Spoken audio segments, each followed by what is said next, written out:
way that such a situation would become effective. You need to have these baked in, right? And if you don't, then of course, yeah, you would have some like eternal issue because there was never an agreement that took place. That's why even things like marriages are predicated upon particular legal agreements. That's why two married people can own a home. This is not some confusing thing. It's the same thing for the example of the irrigation system I gave that your Lord and Father and Savior Liquid Zulu conveniently dodged during our conversation. You should check it out. But again, this just happens from confusion. All you've done is present a formal fallacy, a false dichotomy, and then you failed to acknowledge that in the actually existing world, people engage in this all the time without issue. Can I respond now? Yeah, go ahead. Okay, so ownership is the right to control a scarce resource, correct? The right to control a scarce resource. The right to control a resource, I guess. I don't know. Okay, so ownership is the right to control a scarce resource, right? So if you're saying ownership, two people have the right, have the ability to own a scarce resource at the same time. Okay, correct. So in a dispute, let's say if there's two people, they both say they own a boat. Let's say it's me and you. I want to use the boat and in an exclusionary way, and you want to use the boat in an exclusionary way. All right. The only agreement that we have is that we both own the boat. How does your property theory determine who has the right to exclude the other person from using the boat? How could you establish ownership without terms? How did that occur? The terms are they are both the owners of the scarce resource. No, I'm saying what? So I'm saying how could you establish ownership without terms? So let's just be clear. You're admitting that your property theory is incapable of settling this dispute. No, I already addressed how you settle the dispute. Of course, there are conflict resolution mechanisms. How do you settle this dispute? Right. So if, for example, and we could take an example that you would agree with. No. Just go with my example. Let's go with the example I will. No. I'll help you out. I'll help you out. That I just gave. I'm gonna help you out. Who has the right to exclude the other? Right. So this boat, right? Let's say it's owned by two individuals, and this is like some property they have in a business. Now, one person owns 30% of the business, the other owns 70% of the business. Okay, I'm sure you're you agree changing that the stock hypothetical. ownership. Okay, I'm sure you agree that stock ownership can occur, right? Okay, you you're agree changing that the stocks hypothetical. Are we talking about a stock or are we talking about a boat? No, I know why you guys do this because it's impossible for you to conceive with concrete objects, right? You're like trying to say, hey, well, dodging a question here. I've already answered your question effectively. I don't have a problem answering the stock thing, but let's just be honest here. You're dodging my hypothetical because my hypothetical has nothing to do with the stock. My hypothetical has to do with a boat. Obviously, any kind. And let's just be clear. You have not determined me who has the right to exclude the other and why. Let me help you out. Let me help you out. Which determines that you don't have a property theory. Again. You're confused. Okay. So because you did the false dichotomy, you presented. Nobody does. And as why is this woman talking over? Why are you letting this woman talk over you? Kind of void. Dude, I get that you're misogynistic, but she was. Why are you letting this guy be an asshole in here, Carl? What the fuck? Yes, I hate women. Well, here's the thing. Anyways, continue, please. I know you hate women. Okay, so but she was responding, and you should just be respectful while people are in here. I'm sorry. Now, here. This is simple. If there is no agreement regarding the terms of two people owning something, then of course two people can't own something. I told you the agreement. Obviously, that's not an agreement regarding terms that can. Wait. Two people agreeing that they both own the same scarce resource is not an agreement? What? No, I'm saying if there's not agreement on terms of own. Do you know what terms of ownership means? I told you the terms. They're both no. Those are not terms of ownership. You're not doing enough. Okay, so then basically what you're saying is, unless you have some way to determine whether or not. Yes, somebody has the your right. example. Okay, you're not going to let me finish. That's fine. Dude, you don't know how to behave. You have like some autistic issue. Not only are you continually interrupting people, okay, but then when I'm responding to points that you've made 70 times, you continue to interrupt me. And it's like this weird thing, and you're being like overtly misogynistic. It's just weird. Just learn how to behave, okay? You're like, try to be an adult for like 5 minutes. So the I just case want an is, if answer you to my don't have question. terms, yes, if you don't have terms of ownership in the example that you gave, obviously nothing could ever happen. Nobody could exert legitimate control over any resource. It's impossible, right? It So would be impossible basically, because you haven't laid out the terms. what you're I have an saying. idea. Wait, can I respond to that real quick? Yes. Sorry, I don't mean to be rude, and I was just kidding earlier. I'm It's not okay. actually a misogynist. No, he's actually a misogynist. How do That's you know fine. that? How do you know that? I don't know. I love women. What are you talking about? I don't I'm care. a feminist. I Let's actually am. talk. So, You're not a My idea feminist. after it. but anyways, what I was going to say is, in that dispute, both people would not. So, in any dispute, could two people both have the right to exclude each other from a scarce resource? In a dispute. So, like, In a dispute, could both people have the right to exclude each other? Sure. okay, how? Yeah, so for example, you have like an agreement regarding, like a conflict resolution mechanism within an agreement that says, if something can't be agreed upon, then they, cease access to the resource. So And let's that's what say, happened. for example, don't mean to cut you off. Let's say, for example, you say, I'm allowed to use the boat on Tuesdays and you're allowed to use it on Thursdays. On Thursdays, would you have the right to exclude me on the day that we agreed that you're allowed to use the boat? Would you have the right to exclude me from that scarce resource? Yeah, if those are the terms of the agreement, of course. Yeah. But then that would contradict the idea that we both own it. How? Because ownership is the right to exclude another person from a scarce resource. And if that person on that day is allowed to exclude me from that scarce resource, and I'm not allowed to exclude him, on that day, I am no longer the owner. Wait, I didn't. Okay, but you keep doing this tautological thing where you keep presupposing, you're begging the question that ownership is the right to exclude someone from a scarce resource. I No one asked you agrees in the with that. beginning. Wait, I asked you That's in not the what you beginning. said. I've been That's not live what you streaming said. this whole You time. said the right to control. Nope. that's You what I said the right said. to control. You said the right to control a scarce resource. That Now you're also saying the right to exclude. that also implies excluding. You're confused. That You're also confused. implies excluding. You're confused. You're confused. Now, if both people have mechanisms of control regarding the agreement about said resource, this thing exists for the entirety of the agreement, right? They can change the term. I'll clarify. I'll amend what I just said then. On the day, on Thursday, where you're allowed to use a thing, would I have the right to control it if you told me no?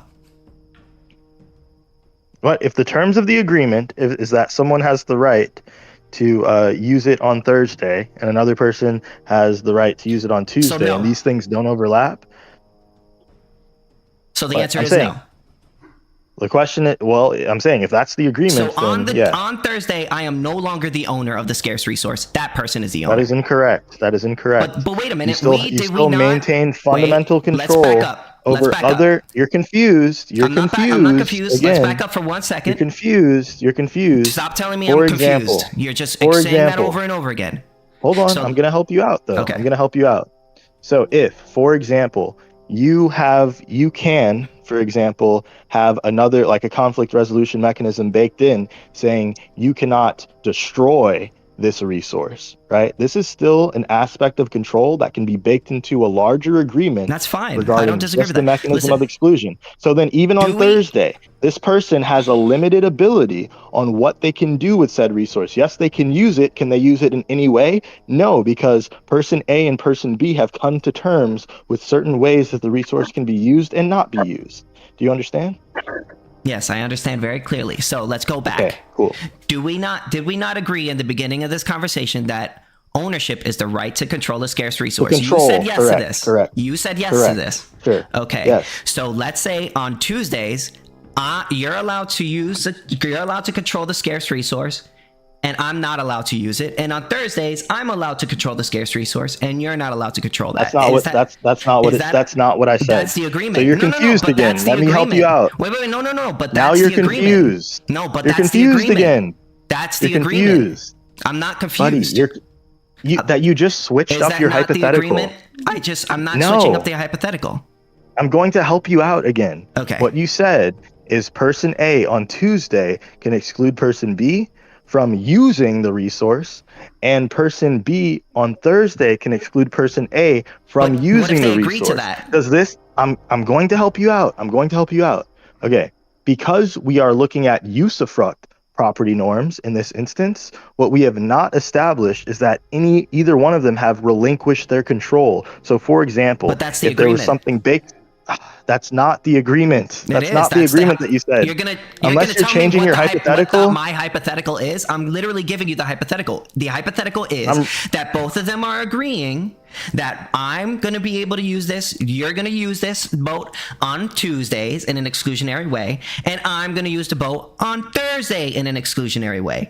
Is Right. that something that could happen? So KingSithis. Just answer You yes keep or no. conflating the words. No, you keep conflating the words that you're using. What you said right now is correct, and that's the hypothetical I was So addressing. yes. What So you said before. so we both Dude, are on the same hold page on. here. Okay, this is incredible. Please stop interrupting. You keep doing this. Just behave for 5 minutes, okay? So, because the hypothetical that you stated was about using the boat, you understand that this does not mean that on Tuesday and Thursday either party can use the boat in whichever way they want. Because again, there's an agreement that was made. Okay, whatever. Okay, That's not the part. That has nothing to do with the hypothetical. Hold on. You're interrupting again. It has nothing Please. to do with the hypothetical. Now you're interrupting. So, and then we agreed that ownership is the right to control a scarce resource. Now, neither one of these people have relinquished control simply because they're saying on Tuesday and Thursday, each one has agreed to have the other person have the ability to use it exclusively. In fact, that's they're what I'm trying to maintaining figure out by control. asking you a question, but you're not letting me. I'm explaining it to you. So why do you need to ask the question if you're trying to figure it out? I'm explaining what you're trying to figure out right now. So just take a breath. So here's the hypothetical. Here's the hypothetical. Me and you both agreed that we You don't know how to behave. I thought you were done. No, I said I'm explaining it to you right now, All right, and then go you ahead. go on and interrupt me again. Okay. Now, because we agreed that ownership is the right to control a scarce resource, both person A and person B have the right to control the resource on Tuesday and Thursday because they've laid out terms Even on if they which agreed ways. otherwise. What? Even if they agree In otherwise. the example that you gave, they did not agree otherwise. They agreed. Well, if you were listening, you would have understood, but you didn't listen because you didn't let me finish. You said so I can on say the Tuesday, hypothetical one more time. On Tuesday, so one can use it. On Thursday, another can use it. That was the hypothetical, correct? Yes. And okay. To the So exclusion do you of the understand other. how that's not an example? Do you understand how that's not an example of relinquishing control? Just because they can use it, there are still terms in which ways you can and cannot use a resource. That's why I added at the end to the exclusion of the other. Dude. If you were listening, you would have heard that. So let me what do you believe exclusion to the other means? Can I restate the hypothetical? Because clearly you don't understand What do you think exclusion to the other means? So I'm going to restate the hypothetical because clearly you don't understand. What do you think exclusion to the other means? What do you think that means? They could use it, right? And exclude the other person's use while using it. That means I could stop them from agreed using to that. It. That's what I'm acknowledging. So let me explain. You understand how exclusionary use is not an example of relinquishing control. So the hypothetical is you want to own the boat. We both collectively own the boat. We both collectively own the boat. You're basically saying, I want to use the boat on Tuesdays. I'm saying, I want to use it on Thursdays. We both agree that you can exclude me from the boat on Tuesdays. Right. You're saying I can exclude you from the boat on Thursdays, right? Correct. Can that be, and I want a yes or no, can that be an agreement under collective ownership? Yes or no? Correct. Yes, that could have been okay. So that would mean that on Tuesday, that would mean the day that you're allowed to exclude me from and control that scarce resource, right? Okay, now you're changing it. You changed it again. Control. You're confused again. Okay, so control you're confused would mean again. You just confused. Use of that scarce resource. Confused. Okay, so you're confused. You are confused. When I say control, do you want me to define what I mean when I say control? Sure. To use it in some sort of exclusionary way. Okay, gotcha. So then from your understanding, when I drive on a road, I own that road. You're not. I mean, it depends on whether or not you're using it in an exclusionary way. So, are you excluding other people from entering that road? By mere possession or usage of any particular thing. I love the dodge. How is that a dodge? I'm answering your question. No, you're not answering the Dude, question. he didn't even dodge it yet. Oh my god, how can you engage with this guy? How can you? How are you this patient? So, KingSithis, if you don't behave, you actually get muted. But let me help you out. Okay. I haven't even been talking. In the example that you gave regarding the road, possession or usage of any particular resource necessarily limits another person from using that exact portion or that exact piece of said resource. You agree? Yes. Okay. Do you understand how that's not an example of control, though? So what you're describing is actually usage and possession. You confused that with ownership just now. No, classic mistake, right? I understand. I did not say, you thought. No, that's not right. You thought, for example, that if somebody is using resource. something, I've defined this many times. Okay. Hold on. But you thought that someone, just by using something, therefore another person couldn't use it at that moment, meant they owned it. That's incorrect. No, that's not what I said. The example that we gave. But let me help you, dude. I'm gonna help you out. All I said was controlling a scarce resource is using it in an exclusionary way. Hold on. Next time you're in a conversation with someone, you won't make this mistake. I've been very clear with my terms. You're the one that's having a hard time. Here. No, you're confused. You've conflated. There's limited space on the road? Yes, there's limited space on the road. Of course. So can two cars be in the same space on the road at the same time? No. So by driving on it, I am controlling the space that is available on the road that my car occupies? The area that you're occupying, yeah. You're using it in an exclusionary way. So then I own it. No, ownership. Yeah. So, okay, so there's you're a difference confused. between. That's why you're confused there's a difference. about you're it. not. Hold on. Let me finish. Confused. Can I finish? Yeah. So I'm gonna just keep talking. Ownership is the right to control a scarce resource, and possession is merely controlling a scarce resource. So you could be possessing, you could be driving on a road and possessing that road, right? But that doesn't mean that you own the road. Ownership is the right to control a scarce resource, which would be using it in an exclusionary way. So let's go back to my hypothetical, No. The hypothetical You're confused again. You confused again. Let me finish. Let me finish. Oh my God, dude. You're making so many mistakes. So the hypothetical was, you're saying there's two people that own the scarce resource, me and you, the boat. I want to use it on Tuesdays. We both agree that I get to use it on Tuesdays and you get to use it on Thursdays. So basically the agreement, you've already agreed. You've already agreed. Now you're the one interrupting me. You're making it worse. Now you're the one interrupting me. So basically, you already agreed that is okay. Agreement to have under a collective agreement. So that would mean on Tuesdays you would have the right to exclude me, which would mean you would have the right to control that scarce resource or use it in a way in an exclusionary way. Incorrect. So did we not agree? Did we not agree that you get to use it on Tuesdays? Incorrect. Here's where you're confused. You get to use it on Tuesdays. Yes or no? Here's what you're confused about, okay? Yes or no? It's yes or no. Here's what you're confused about. You keep conflating usage. You did it again. You conflated usage and control. You did it like 30 times. I keep trying to help you. Every time you do it, it's incorrect. You're getting hung up. Listen to me. You're not listening. You have the right to control the scarce resource on Tuesday. Yes or no? No. So that's the agreement in the hypothetical that you already said. No, it was not. Yes, it is. Okay, so then I'll restate it was the right to use one more time. The hypothetical is the right to use the resource. Me and you both own a scarce resource. Can we change the topic, No, please? I don't want to. If you don't want to listen to us, you can leave. If you don't want to listen to us, you could leave. So the question is, no, the I want to hypothetical talk is to no. Carl. Listen, can you just let me finish? You're driving me crazy. Let me finish. Yes, so, I'm trying. Okay, I've muted her on my end. So what I was going to say is, don't the hypothetical. Can you tell her to stop and let me finish? Well, you are kind of misbehaving, right? I don't care. So what I was going to say is, fundamentally, the hypothetical is, you are saying that me and you both own the scarce resource, correct? Yes or no? I just want a yes or no. Correct. Okay. Correct. We end the hypothetical. You have the right to control the scarce resource on Tuesday, and I get to have the right to control it on Thursday. That's our agreement, correct? Now you're interrupting. Incorrect. But that is the agreement. That was not the hypothetical. That is the hypothetical. I'm telling you what the hypothetical is. I'm gonna. Okay. So go ahead I'm gonna and state. Carrie. And then you can. He muted me. You can keep dominating the conversation, being an asshole, whatever. I don't care if you're correct or incorrect or misbehaving. None of that. Just unmute Carrie, and then. She's muted. Go on. You got it, KingSithis? Just. I unmuted her as soon as you guys told me to unmute her. I never. Yeah. So okay. So we're gonna go back to the hypothetical. So let me clarify the hypothetical. I'm gonna tell you the hypothetical again because clearly you're confused. Can you tell her to please stop interrupting? Well, here's the thing. I'm going to clarify the hypothetical, okay? And then I'll let you talk.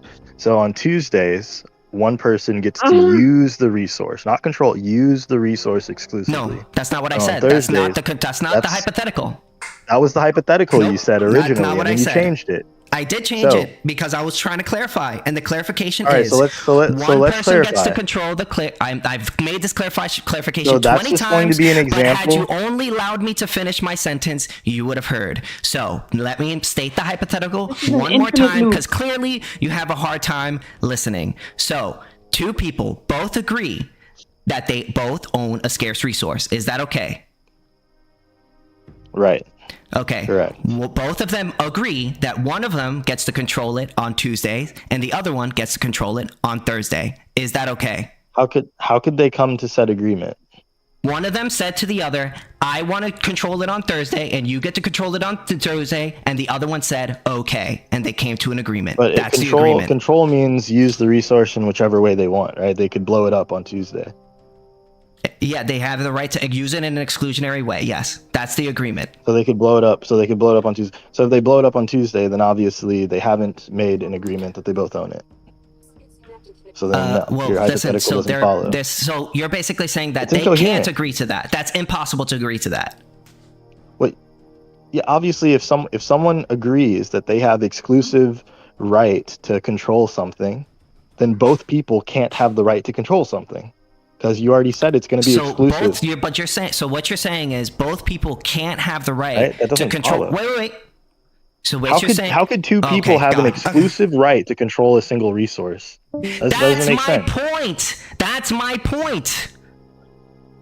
But that's not what ownership is. You already said ownership is the right to control a scarce resource. But now you said exclusive. Let me clarify. But now you said it was exclusive, so then that doesn't follow. Oh my god, because I didn't add the word exclusive. That's what I meant this whole time. That's literally what I meant this whole time. What do you think the word exclusive means? What did you think that meant? Only one person could do it. It's exclusive. Okay, so yeah, obviously that's a tautology. Okay, you can only by how you're defining something. If only one person, you're purposely misunderstanding. If you're defining ownership by something that only one person can do, then of course it's something that only one person can do. That's fine. You know I'm right, but you're purposely misunderstanding me. That's fine. Because you literally said it yourself. You just defined ownership as something. Just now, you're saying you meant to say exclusive ownership. That's how libertarians define ownership. Ownership is the right to control a scarce resource. And in your own words, you said two people cannot have the right to control a scarce resource at the same time.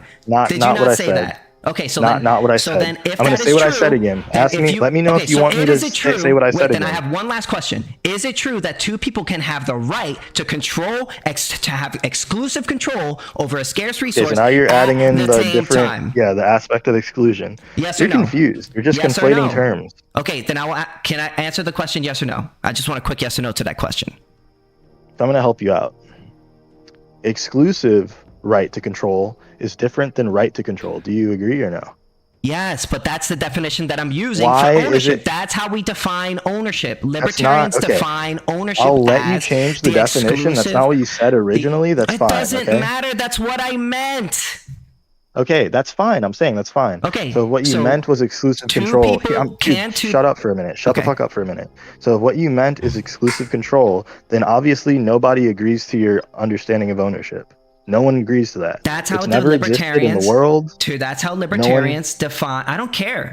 That's how libertarians define ownership. Ownership under the libertarian definition, and that's why you got into this with Liquid Zulu and all these other guys. And I'm not trying to call you stupid or anything. I'm just merely trying to clarify to you, when libertarians say ownership, they are not saying two people controlling the same thing. Yes, libertarians all understand that two people could use the same thing. Me and you could both hang out on a boat at the same time. Yes, and yes, you can. Not what I'm talking about. We can both claim and use a scarce resource at the same time. Yes, what we're saying is two people cannot have the right to use a scarce resource in an exclusionary way at the same time as another person. That is impossible. And if it is possible, explain how. Right. Two people can't use the exact same thing at the exact same time in the same way. No. Wonderful. That's not what I said. Two people this is cannot have groundbreaking philosophy. No. That's not what I said. Two people cannot have the right to have exclusionary control over the same scarce. Define right. An action that ought not be impeded. Okay. And what is that informed by? It's just the definition. The dictionary. That's how we define it. No, I'm saying, what is your basis for ethics? Are we going to go into the moral realism thing? This has nothing to do with what I'm saying. That moral realism has nothing to do with what I'm saying here. You do know that, right? I'm not asking you about moral realism. I'm just that's meta ethics. I just asked on your ethical views. Just so we can cancel this conversation on a high note, can we both agree that two people cannot have the exclusive right to control a scarce resource at the same time? Can we both agree on that? So yeah, if you're defining ownership again by one person doing something at the same time, like yeah, obviously using a scarce you can only resource have in an one exclusionary way. Not trying to cut you off, just so, clarifying. Sure. So if the definition is literally one person using a resource in a particular way, then wait, that's not what I said. One person can... No. That's not what I said. No. That's not what I said. My name is Ron Iron. What do you think is that what I said? Means? Were you listening to this conversation? What do you think exclusive means? So that means exclusive means only one person can do it? You've asked me this question. I've answered this question for you already. I'm asking you, what do you think exclusive means? I've answered the question already. It's when only one person can do something. It's exclusive. So then you realize how you're defining it. You're doing a thing called begging the question. This is another logical fallacy. It's circular. You disagree? Saying, so wait. So let's be clear. Oh my God. Let's be clear. You disagree that you're two being people. So insane, dude. No, it's not insane. You're crazy. It's so crazy. You can't bite a bullet. What is circular reasoning? What is circular reasoning? The most easy thing ever. The most easiest thing ever. You can't bite a bullet on. Can me and you use the same watch and walk away from each other?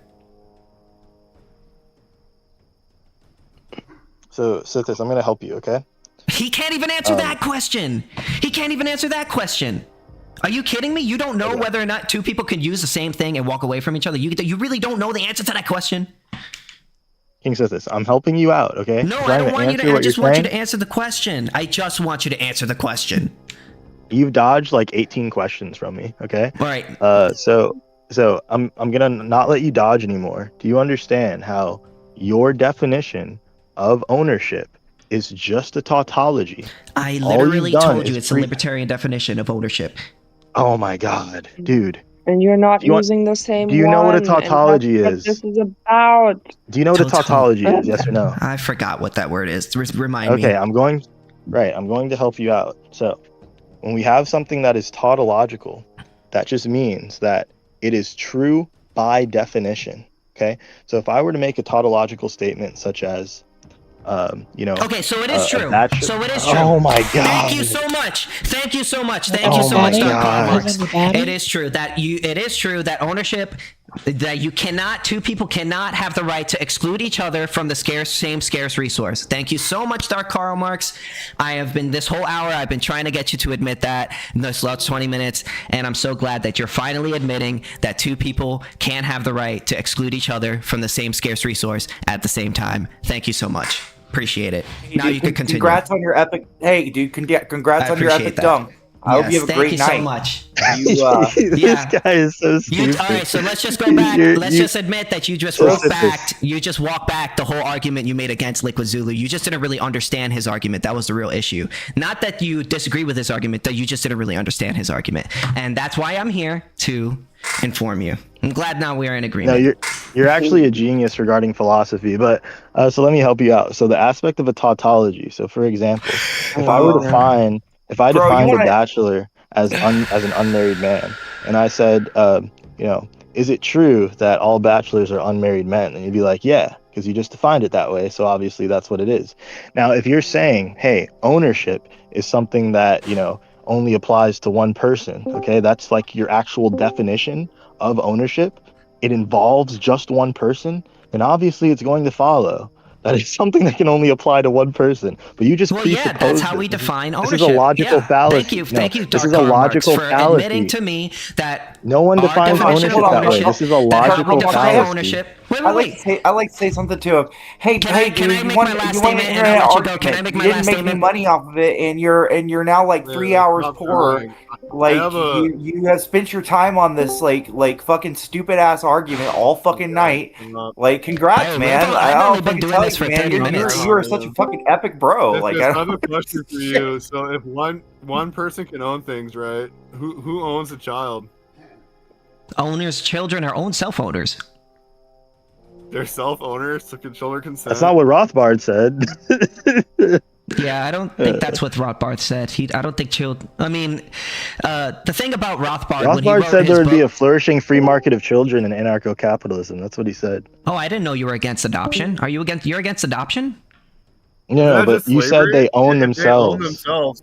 Yeah, but I know exactly. You said they own themselves. So how can there be a free market of children, like a flourishing free market of children? Yeah, having a right to take care of a child doesn't mean that you own them.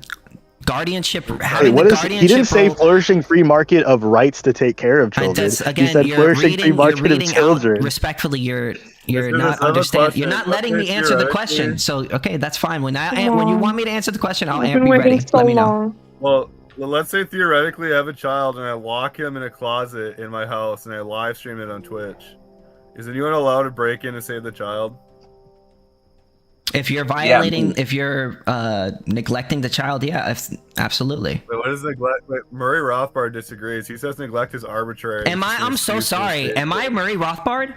To define neglect. I didn't know I was Murray Rothbard. Whoa, no way. Would you define? So Murray Rothbard is a god that I have to agree with everything that he says. You have to let people respond. I'm just going to mute you if you keep doing this. No, but like you guys, okay, just let me say this last thing, because you guys are attributing things that he believes to me. Like, just because he agrees in certain things doesn't mean that I agree with everything that he says. You believe property ethics are objective and law should be objective? That's more realism, and I mean, if you want to talk to somebody about that, you could talk to Belle Delphine about that. He's much more smarter than me about that. Personally, I believe the non-aggression principle is true, but I'm not the best defender of it. So it's a subjective valuation. Why is it? Is it true because it's subjective and consistent to you, or? Well, yeah. I mean, if you listen, I'll be very honest with you. I'm not gonna be able to. Can I answer the question or no? No, we'll presuppose. No, okay, got you. Then I'll just go to a different room. That's fine. You're welcome to leave, dude. You've just been misbehaving this whole time. How am I misbehaving? Okay, that's fine. You can say I'm misbehaving. I don't care. But at the end of the day, like, you don't want to hear the answer to my question. I literally was trying to answer the question. You asked me a question. I try to answer it, and then you cut me off right as I was trying to answer it. Let me help you out, okay? Let's presuppose that. I'm sure you would love it if I admitted to you that property ethics are objective, right? Yeah, I believe so. I believe in argumentation ethics and the estoppel theory and all that. Cool. I can mog you on that in a little bit, but the Gestapo theory. As far as it goes, that they are objective, should law always be objective in your opinion? Ideally. Okay, so then what's the objective criteria for neglect? There is none. Oh, so whenever I feel like a child's neglected, I could just violate property rights and kidnap them? Well, if somebody else is neglecting their child, that means that they're relinquishing the guardianship role of over that child. Thus, you guys got so upset. You guys are saying, "Oh my God, Sithis, you're being so bad, such bad behavior," and then I'm talking, and you literally cut me off right as I was speaking because you don't even understand the question. Like, I'm trying to answer the question. You don't want to answer. Let me answer the question. You don't want to hear the answer. That's fine. You are so fucking heated, dude. You are so heated. You don't want to let me answer the question. That's fine. Like, I feel like the veins are popping out of your head. Like, your eye is twitching. Like, guys. My cortisol levels are spiking right now. Yeah, totally. Hey. Stop dogpiling on the 12-year-old. Yeah, bro. I'm on Sithis' side. I'm trying to help you, Sithis. So you're not even trying to help me. You're not letting me answer the question. Well, no. Do you know who God Gift's profile pic is? If you ask me next time you ask me a question and I get cut off, I'm gonna just dip out because this is kind of annoying. So you can ask a question. So, if law should be objective and we ought to be able to take children when they're neglected, and you don't have a definition for neglect, do you see how that's contradictory? Okay, neglecting would just be stop giving resources to another person. Basically, you're not giving your resources to them. And neglect wouldn't be a crime because you don't have to give any of your resources to any other person. We don't believe in slavery.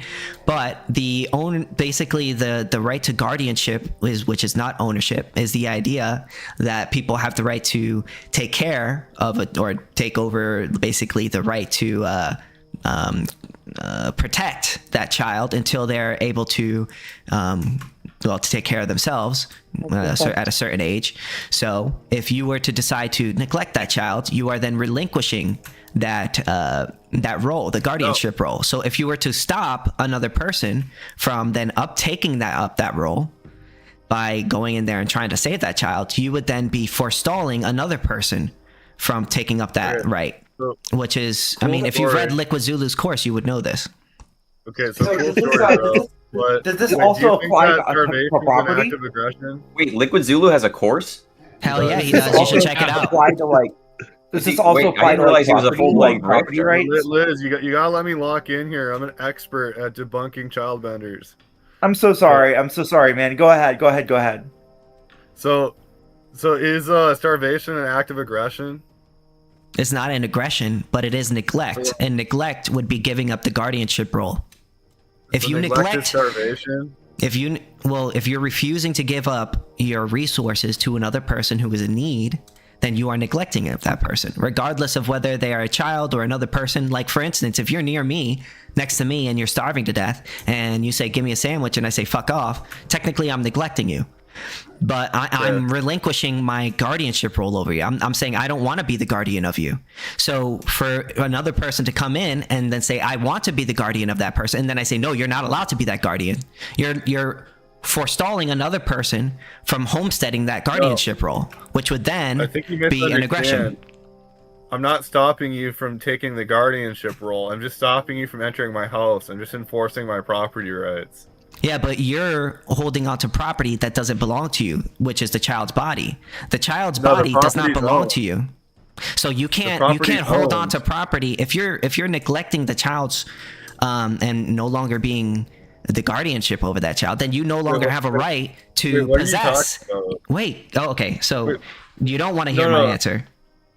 No, because forestalling refers to unowned physical items. You can forestall somebody from homesteading and the guardianship role of a baby. That's not how that works. It's not unowned. That's not a physical item. That's not something. What you're doing is you are not allowing. I mean, if we don't want to use the word forestall, you're defending IP right now. It's crazy. I'm defending what? This is weird. I'm defending intellectual property right now. No, I'm not. You're somehow saying someone can homestead a concept. It's not a concept. It's a role. It's a right. What are you talking about, Bell? How am I wrong? It's a right to.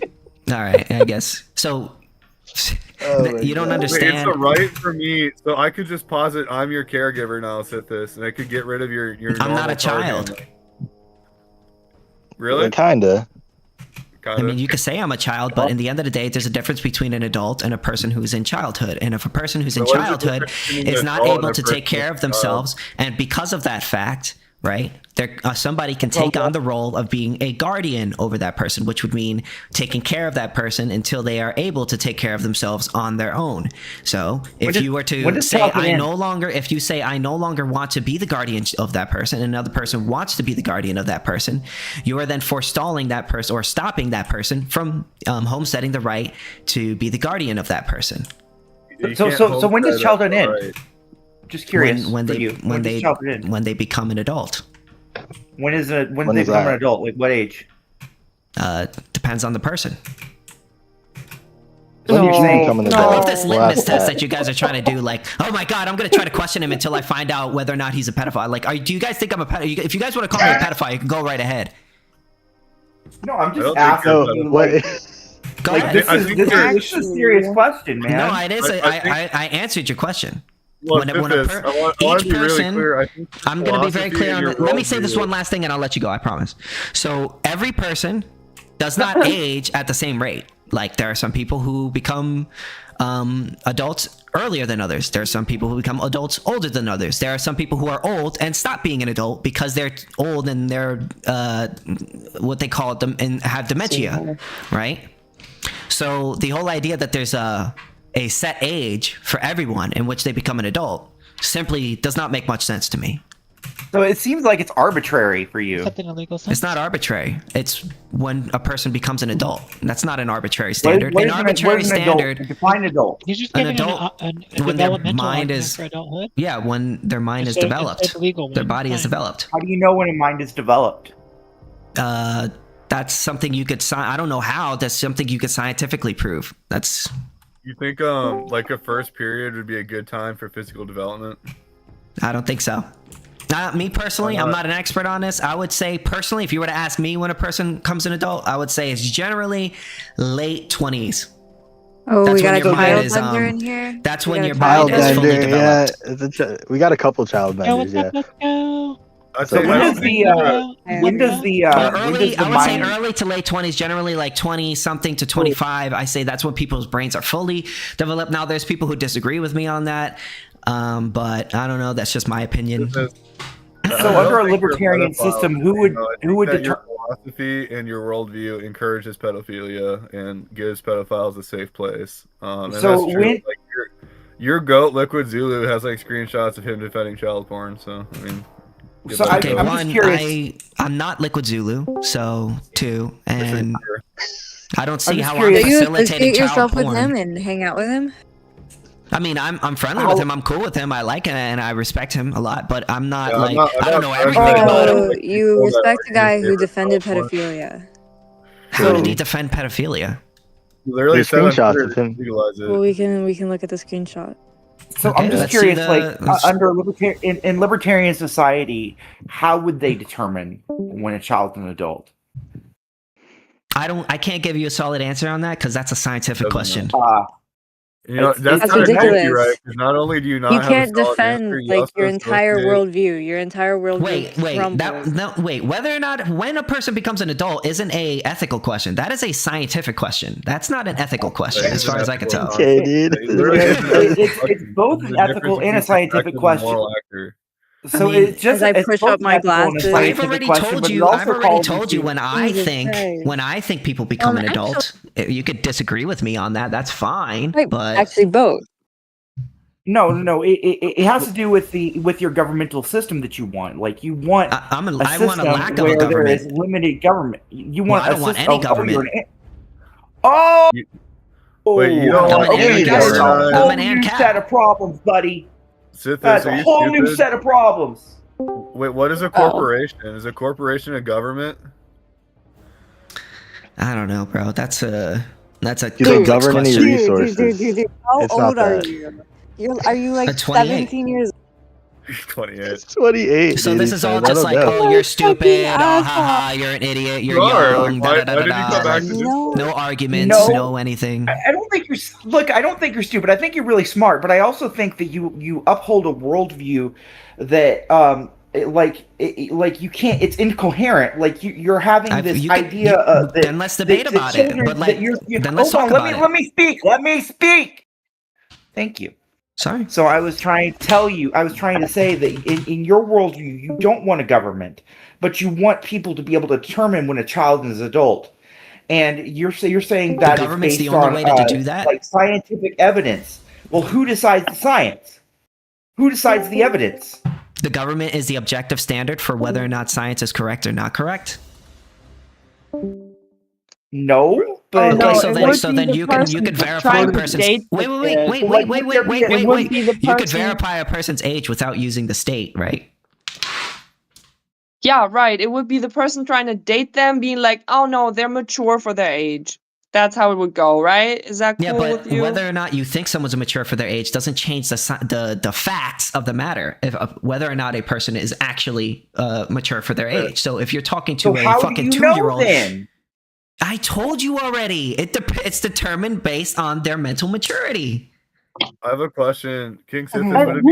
It's all about mental development. When your mind, there's a certain. Wait, you guys asked me a question. Now you guys don't want to hear the answer. That's fine. They can consent to sex. If you're an adult, you can consent to sex. Yes. If Diddy walked into a public school, like you think public property is illegitimate, right? So they wouldn't be allowed to exclude citizens. Huh? What's the question? Like you think public property is illegitimate, so you couldn't exclude a citizen from a public school? That'd be a crime. Assuming no one has had homesteaded it before that person. Okay, so theoretically, like sex offenders should be allowed in elementary schools. Not necessarily. I mean, it depends on what they're up to. Okay. Brother.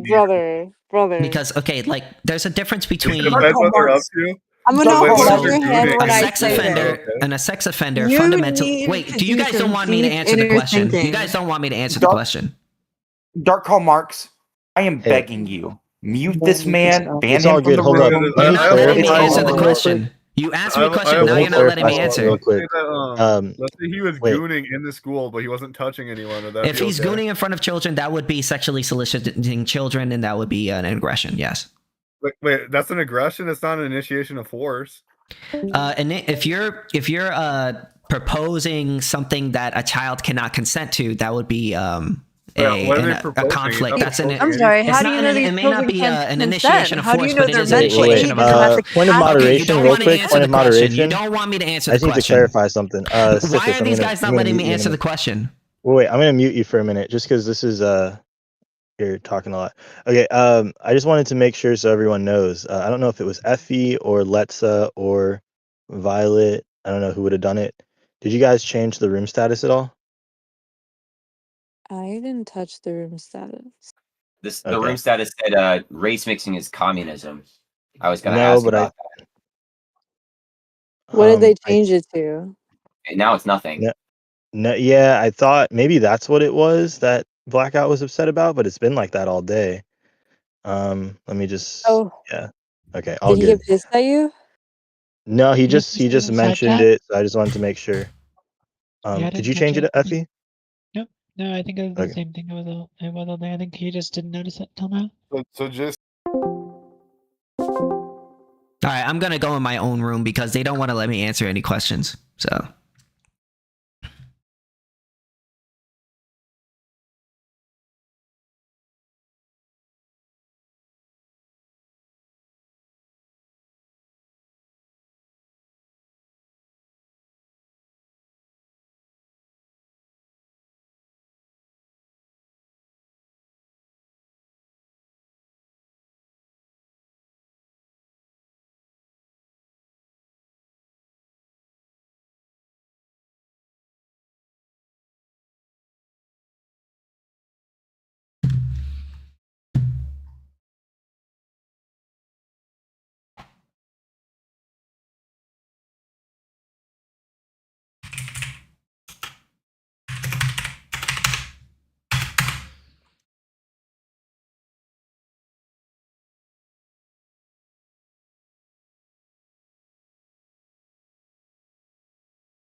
Yo. All right, God's gift. You can ask me whatever you want. I just didn't like that those people were interrupting every 5 seconds. And if you now, if I am gonna ask that you allow me to answer the questions and not interrupt me while I'm speaking. If you do, I will mute you.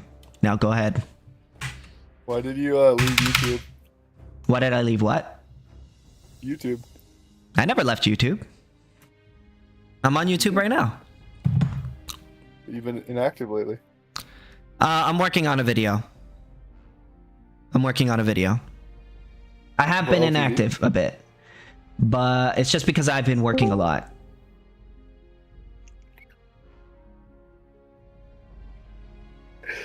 Oh no. Oh, I'm server muting him. That guy's a fucking weirdo. I don't like him. He's a dirtbag.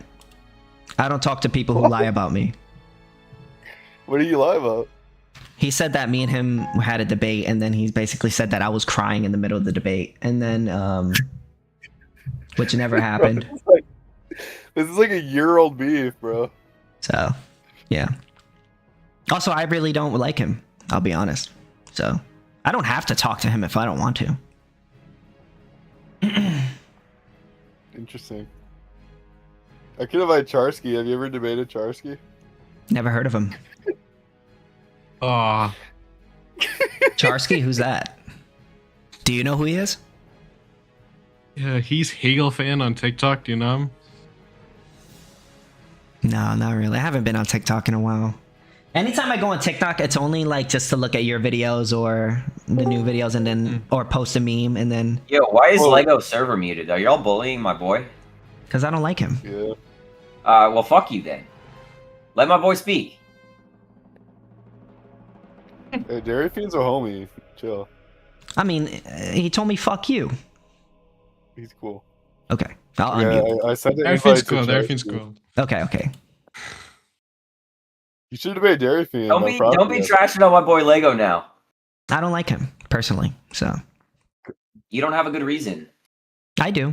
Stop! Like, this is irrelevant beef. Just like. Yeah. Dairy, you should debate him on property ethics. Let's go. Go ahead. What's your argument? Okay. I don't know. Your argument. What is your position on property ethics? I mean, I believe in property. Yeah, I believe in private property. You know. Okay. I believe in the normal libertarian sense of the word. You know. So I'm anal retentive about words because I read Wittgenstein. So I'm going to ask you to be very specific, and I'm going to ask you to present an actual argument as opposed to just saying I believe in a word, based, just the normal use of the word. Yeah, okay, so restate your question then, if you don't mind. What is your argument? What do you mean? What is my argument? I haven't made an argument. Establish property ethics in this discourse. Well, establish it. Well, personally. Yeah. I believe that everyone believes in ownership of scarce resources, because to not believe in ownership of scarce resources, that would mean that you would have to lay flat and die. Ownership is the exclusive right to control a scarce resource, and your body is a scarce resource. The things around you are scarce resources. So if you don't have any, if nobody ever has any just means of using any scarce resource, then we would have no choice but to lay flat and die. So, yeah, that's kind of where property ethics come in. So, if property ethics, if no property ethics, then we lay down and die. Is that it? Well, yeah, because the idea is if you use a scarce resource, you're basically implying that you have the right to use it, or at least you believe at least at that moment you have the right to use it. So if nobody believes anyone has the right to use, oh, well, they just left. He just left.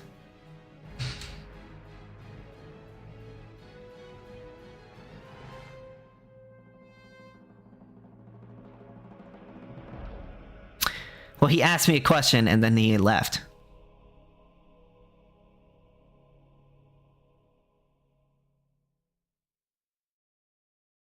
So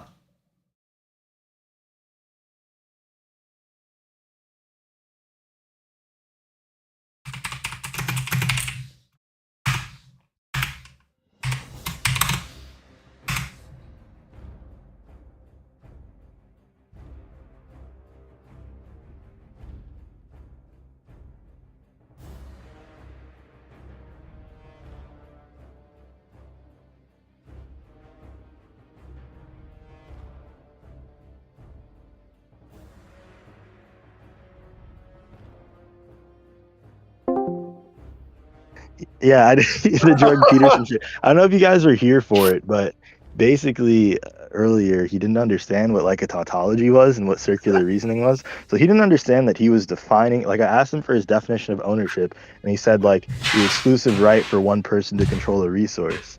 I'm like, okay, so then what you that agree was to? essentially. Which was essentially his argument for why one person could control a resource. And I'm like, well, that's just that's circular. how we define you understand? ownership. Yeah, that's just the definition. So No, that's the definition of ownership. Why would you buy into your definition? Okay, you could disagree with my definition, right? But you got to tell me why you disagree with my definition. But to say when what I'm obviously trying to I disagree. I'm saying everyone disagrees. Let me finish.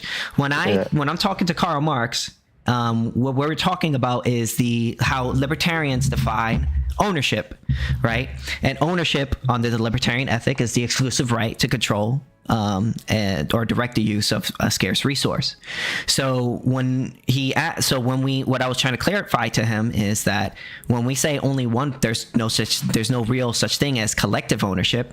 We're saying collective ownership in the sense that two people can have the right to have exclusive control over the same scarce resource. We say that that's impossible, and he also agreed that that is impossible for two people to have the exclusive right to control a scarce resource, which would also mean that if he was going by our definition of ownership, he would have to agree that two people having the right to control a scarce resource would be impossible. Correct. So like, for example, if I defined bachelor as saying, hey, this is an unmarried woman, okay? Then it would be impossible for a man to be a bachelor under that definition. Of course, that's not how anybody defines bachelor. Bachelor refers to an unmarried man. Right, but do you see how if you conflate the definition, you go into circular reasoning, you're begging the question? It's not circular reasoning. Yes, okay. Yes, it is. I mean, is it not true? Is it not true what I'm saying? Oh my gosh, dude. Wait, is it no, not true? It's not true, dude. Okay, your argument was the reason why you didn't only let me one finish my person statement. can control. You interrupted me as I'm speaking. What do you mean you didn't? What is happening? Are we in the fucking Twilight Zone? Because you're addressing a claim that I was not finished making. Sorry, Carrie. You probably have been waiting, so I will be quiet and allow you to go. Really? Sorry, yes, Carrie. Because I already made my point. So. Thank you, Sithis. Appreciate you. Carrie, what's up? Oh my god, I can't believe it. I'm not that much of a sexist, I promise. What's your fucking point? Like, get to the point, goddammit. Yeah, make your point. Come on, we're giving you the. Come on, man, don't blow this. Stop doing that to her. I'm not trying to be mean. Just joking. Yeah, just playing around. I'm not gonna up my Harry, energy to match yours. Everyone else, shut up. Yeah, cool. I was gonna ask Dark, what do you think about this? Or do you know this one YouTube channel? Predictive History. It's about geopolitics. I do not. I don't really watch a lot of YouTubers, to be honest. The only YouTubers I consistently watch are like chess YouTubers. I watch Hikaru Nakamura. And Hikaru. Chess. Yeah, I watch him, and I watch Good Mythical Morning sometimes. I would never say these things out loud, but I do. Dude, like when I'm like falling asleep, that's what I'm doing. I'm like watching Hikaru Nakamura. Kind of funny, but either that or like I don't watch YouTubers, but I haven't heard of Predictive History. No, that sounds. No, he's not a YouTuber. He's a university professor, and Okay. he lectures about like Iran and stuff right now. Oh, let me look him up then. Hold on. I really watch lectures. I really love the YouTube channel Law and Crime Network. Oh man, they're so great. It's like call Mike Chip PC chat there. They go over like murders and things like that, and body cam footage. I really hope you read some books for your next video, bro. Dude, my next video is gonna be fire as fuck, and you're gonna be proud. I can assure you that. It's really good. It's gonna be really good. I spent a lot. There's a reason why it's taking a while. I'll tell you that. Is it gonna be like a single econ source post 1960? No, it's more of an ethical argument. Why we should legalize all drugs, and I'll go on for like almost 40 minutes on it. And well, look who came crawling back. But you know, dude, you can I've been you can here for the actually last make like 10 minutes. You can actually make I an didn't know you economic did. argument for legalizing drugs. They have like econometrics papers on that. But if you did I didn't engage make in much. econometrics, Sorry.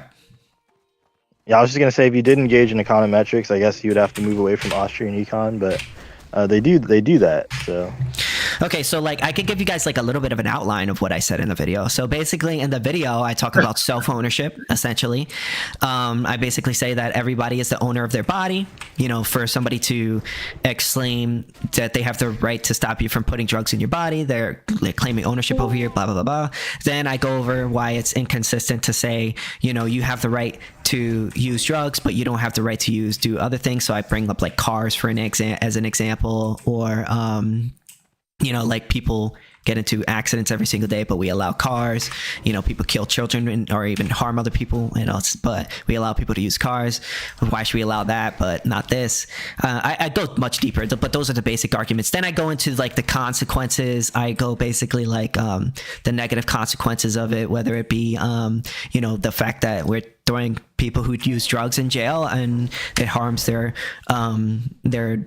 what you call their record. It makes it harder for them to get a job, an apartment, sometimes get custody.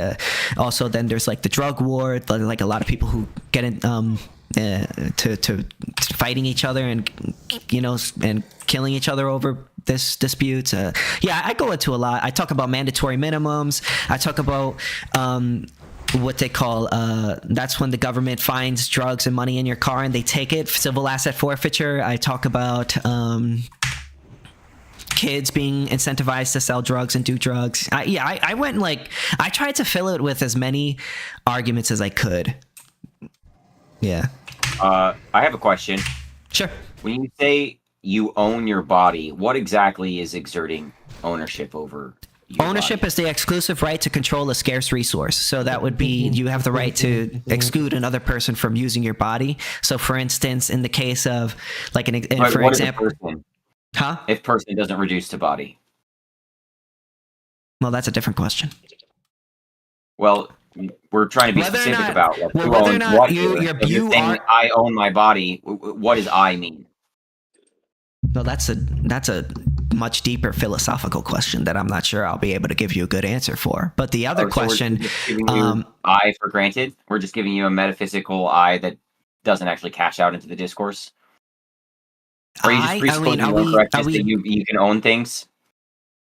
I'm not sure the question you're asking. It seems like you're presupposing your own correctness. That you're just saying, well, I can own my body.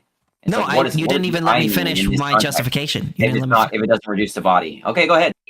Yeah, so my argument is that it's just an ethical argument. It's not about whether or not your body is you or your I or conscious, you know, the other arguments. I'm merely stating that your body is a scarce resource.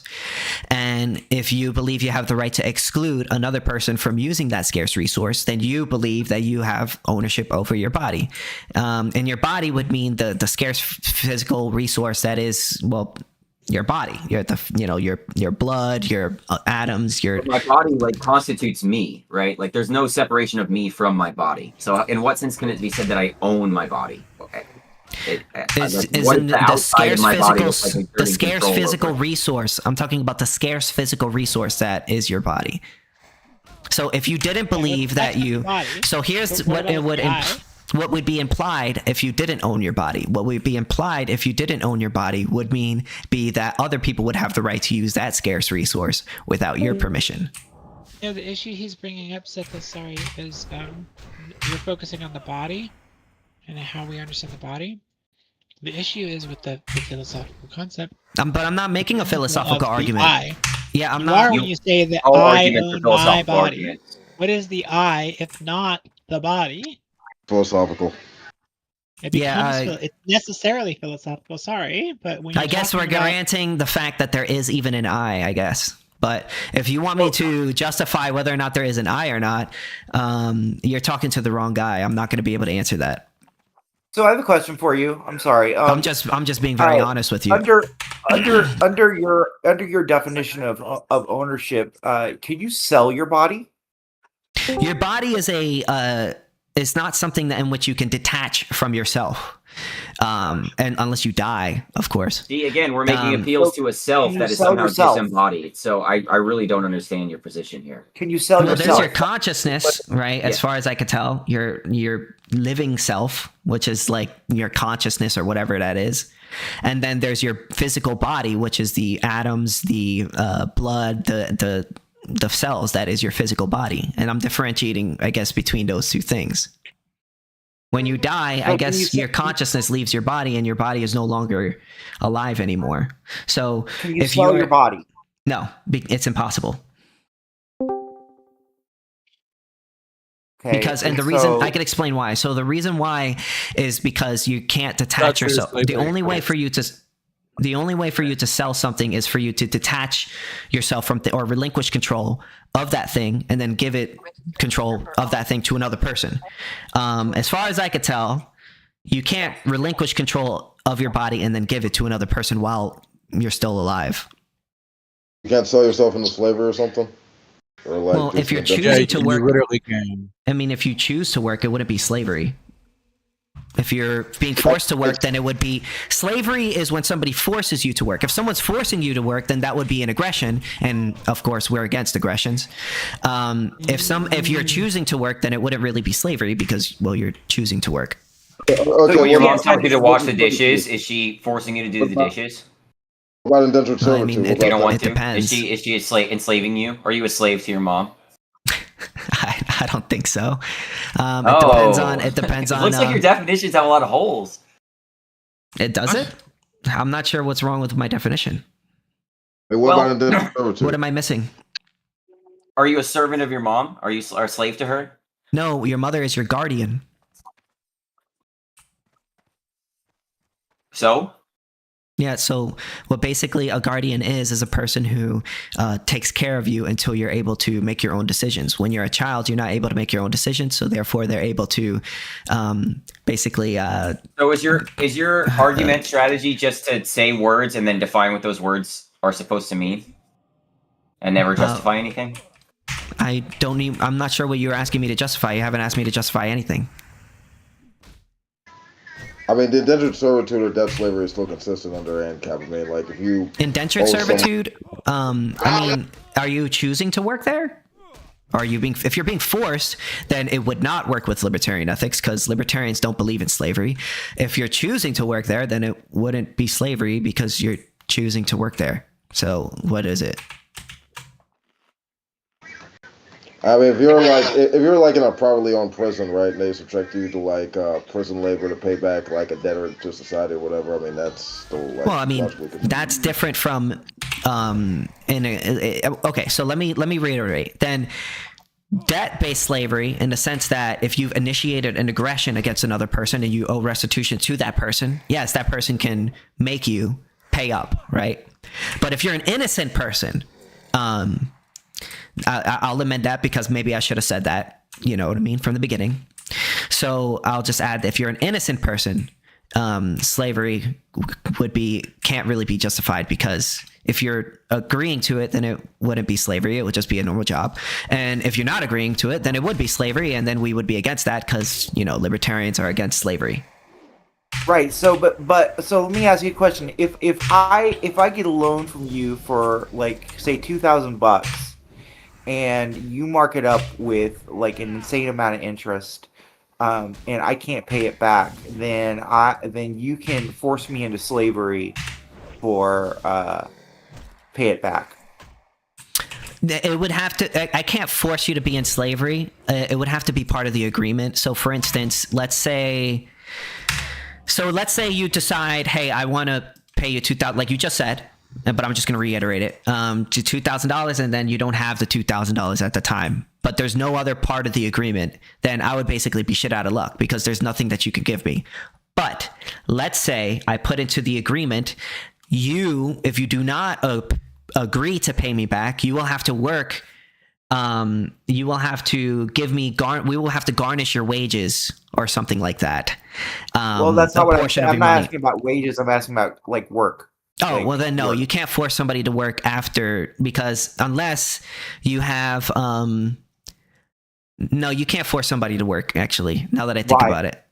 Well, because the agreement at that point, when you've agreed to give them that money back, that's assuming that you have the money to give back. But if you don't have the money to give back, well, then there's no aggression there, technically. But it's in the agreement. Well, yes, the agreement is to give you the money back, but if there's no money to give back, what are you going to do? There's nothing you can do. The agreement says I can force you. I can make you work. I can like come. If the agreement, if that is part of the agreement, then yes. But it would have to be part of the agreement. No, Sithis. No, Sithis. am I wrong? Am I wrong? Sorry. What? Make the correction. Go ahead. That's not how it works. That would just be a voluntary slavery contract. That's not possible. That's not like. Wait, if somebody agrees, sorry, I'm not trying to contradict you. I'm just asking. If somebody agrees that they'll work afterward, wouldn't they be allowed to make them work, or wouldn't that be aggression? That would be a slavery contract, which are not possible. Which would imply the other person owns you. It would imply the other person owns you, which violates self-ownership. You aren't able to sign a contract that says that I will work for this amount of time, right? That's not how contracts work. Why? Okay, maybe I'm not as well versed on this as I thought.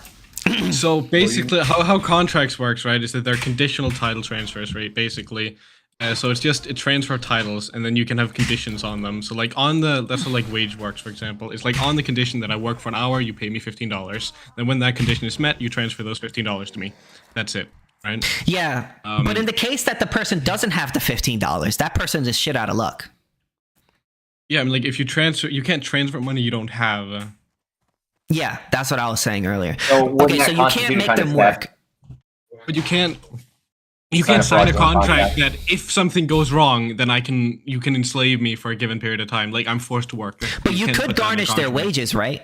You could say, hey, I'll garnish for your wages by 50%. Could you do that, right? You could do that, right? Yeah, you can give them less, yeah. Okay. Yeah, so there are ways in which you can I guess what I was going to say is, I guess there are ways in which you can deal with that just by adding certain things to the contract that give them sorts of punishments that make it so that they have to pay it back. So let's say if they want to work again, they'll have to pay a portion of their income to you in order to pay that money back. You know what I mean?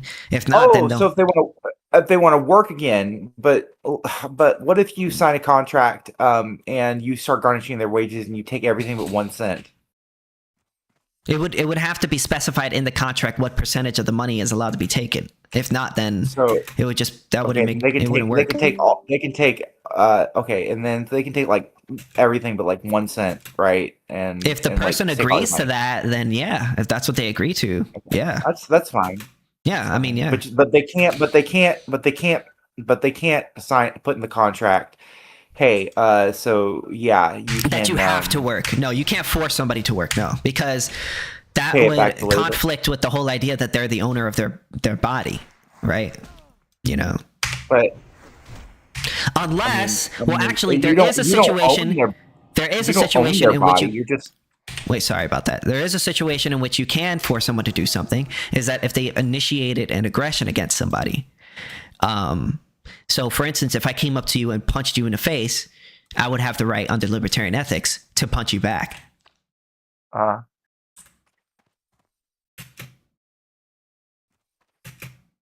sorry. I just wanted to clarify that one thing. You can continue.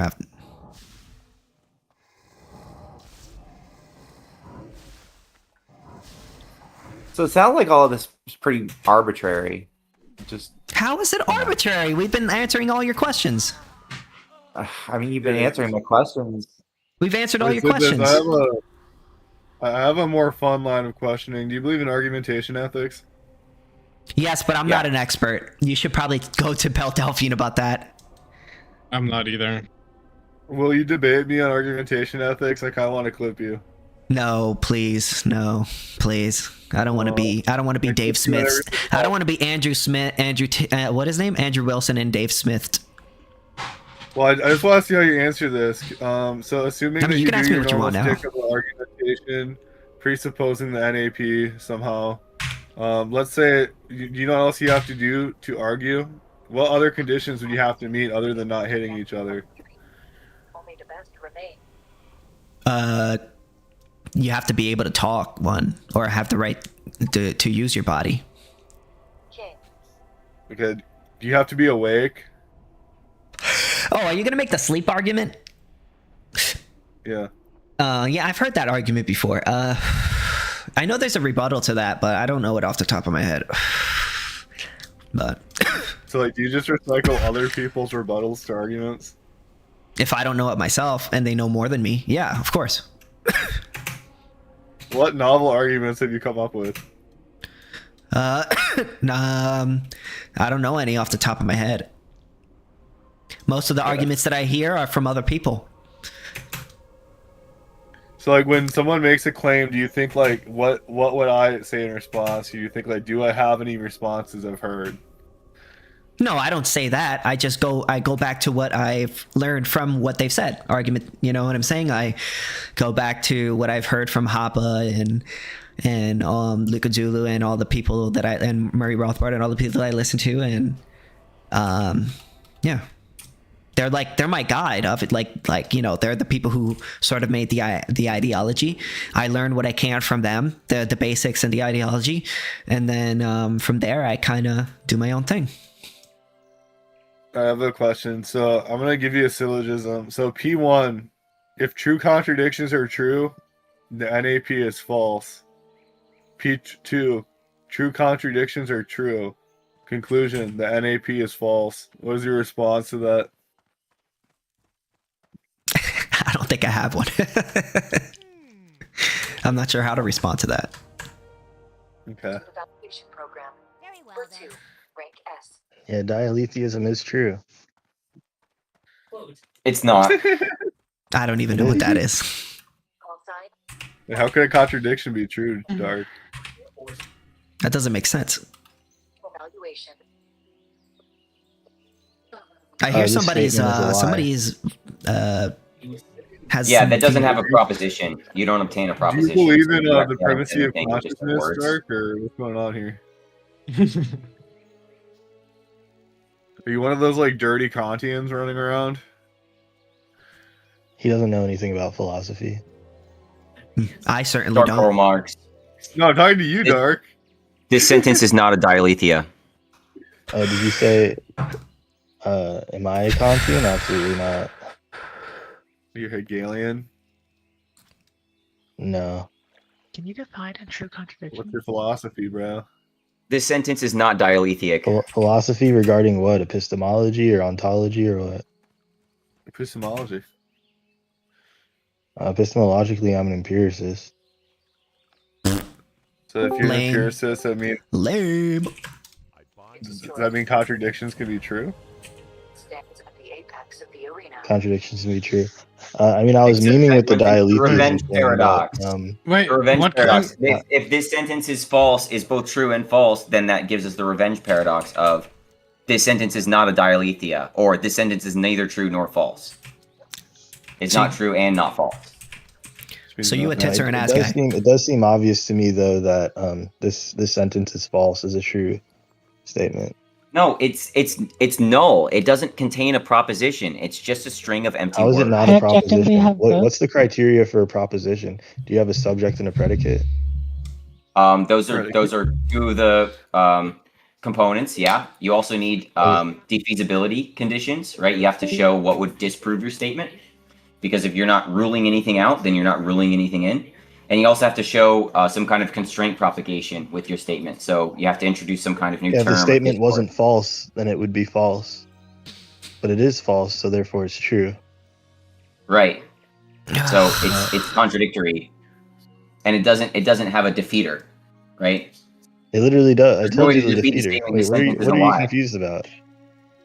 No, if it's false, then it's true, and if it's true, then it's false. It asserts and denies the same target. So the propositional content of the sentence is being asserted and denied at the same time. So it's self-annihilating. The truth value of the proposition can be either true or false depending on the content of said proposition. Just because the content of the proposition is that the sentence is false, that has nothing to do with... No, the proposition is that it's both true and false. This conversation sucks. No, you're incorrect. The truth value of the proposition is true always. This sentence is false Yeah. There is no proposition. There is no proposition to evaluate. That is That's the proposition. my point. Holy shit. Okay, the propositional conditions is if you have like all you need is some like logical connective. You need a subject and a predicate, and then you have sufficient conditions for a proposition. Do you disagree? No, that's sufficient conditions for an assertion, right? You can assert anything you like, but whether or not it obtains a proposition is a different question entirely, and that depends on. What would be an example of an assertion that isn't a proposition? Say again. What would be an example of an assertion that isn't a proposition? This sentence is not dialethetic. This makes no sense. Obviously, all assertions are propositions. That's not true. If I say it is what it is, I haven't asserted a proposition. What's your understanding of assertion? Sorry. Dairy friend, what's your understanding of assertion?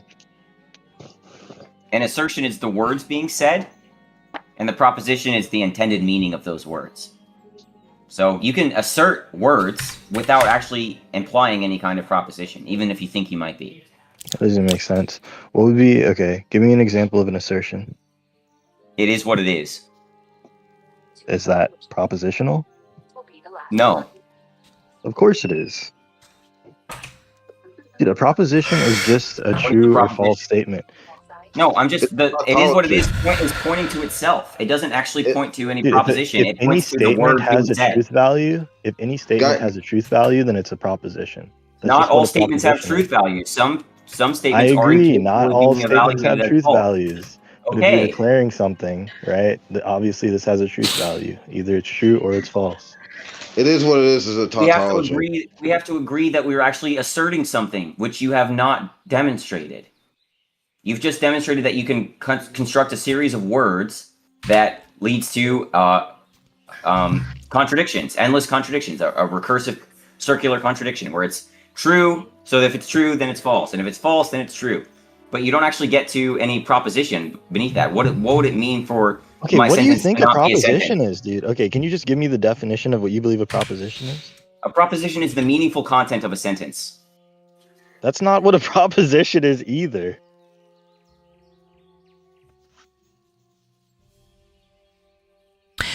You know what, guys? I'm just really happy that I got Karl Marx to admit that I was right on the collective ownership thing. So, yeah, I'm sure everyone thinks you look terrible. Congrats on your epic win. Have a nice night. Everyone thinks you look terrible. Everyone thinks you were wrong. Yeah, says you, the guy who got lost. I'm just letting you know, dude. Even Belle Delphine doesn't. Even Belle Delphine Defender doesn't want to claim you because that's how stupid you sounded. Like, I'm just letting you know. Oh, really? No, Belle Delphine, what I say, anything that I said was wrong in terms of the collective ownership thing? I was correct on that, right? I was not focusing on there, but I don't know what Dark just said. I didn't say anything. I just asked, hold on, is he the stupidest one of you? And then you were like, he's not even one of us. What are you talking about? No, we were talking about Sword. Cool said that Sword was the dumbest libertarian, and then I said Sword is not one of us. Well, can we get a fact check Sword is here? definitely not one of us. I can fact check that. That's true. I definitely thought you were referring to Sithis. Wait, you're talking about? I thought you were referring to Sithis. That's all good, though. I don't know who Sword is. I was talking about Sword. Yeah, I may have misunderstood, but I definitely thought you were. No. I think Belle Delphine wouldn't say that about me. I'm pretty sure we're pretty cool. We're chill. I mean, I'll admit I'm not the smartest libertarian. I'm not going to sit here and act like, oh, I'm number one or anything. I think Belle Delphine and Zulu are definitely smarter than me. I don't think I'm the stupidest. I think Dave Smith is a lot stupider than me. I've spoken to. Oh, I mean, you could say that, I guess. Have you talked to the Sword? I don't know the Sword guy. Oh, but trust. We should get Sword. So, I mean, I don't care if you think I'm stupid. Wait, I would expect you to think I'm stupid, Dark Karl Marx. Like, I don't think you're stupid. Like, I don't think it's like a genetic thing or something, right? I don't think it's like. I think it's. Wait, he is in the server. I didn't. Don't claim that. Yeah, get him in. No, I'm just saying. I just want to clarify. I don't think it's like an unredeemable thing. I think you could change it, but I think you're like it's a choice. Like that's how I view stupidity. I think you're just like you think I'm purposely being dumb? I believe in libertarian ethics. I just believe in libertarian ethics. If you think that's stupid, that's fine. I don't care. You literally refuse to read books, right? I tried to get you to read a book. I read the book. I just didn't read the second book fully. No, dude, I sent you like a 20-page book to read, and you listened to the audiobook and couldn't tell me anything that you learned from the entire writing. What do you mean I did? What do you mean I did? I'll tell you what I learned. I did tell you what I learned from the book. Which book am I referring to? Are you talking about the principles of communism? Right. Tell me something that you learned from the principles of communism. Well, I didn't really learn much. I already knew most of what it was saying. It was basically going over. Tell me one thing that it said. Tell me one thing that it said. Okay, it was explaining. I have notes on this. I read it recently. Let me go grab it. Okay, it just explains, the principles of communism. It explains what communism is. What does it say communism is? If I'm not mistaken, it's workers. It's what you call a moneyless, stateless society, essentially. Is that what it says? Or classless, stateless society, or whatever. Okay. So the first literally when you open up the writing, right? The first question is, what is communism? Okay. And then there's an answer there. Do you believe the words stateless, classless, or moneyless, or any explanation like that is in that first I'll be honest. I don't remember. It was a while ago.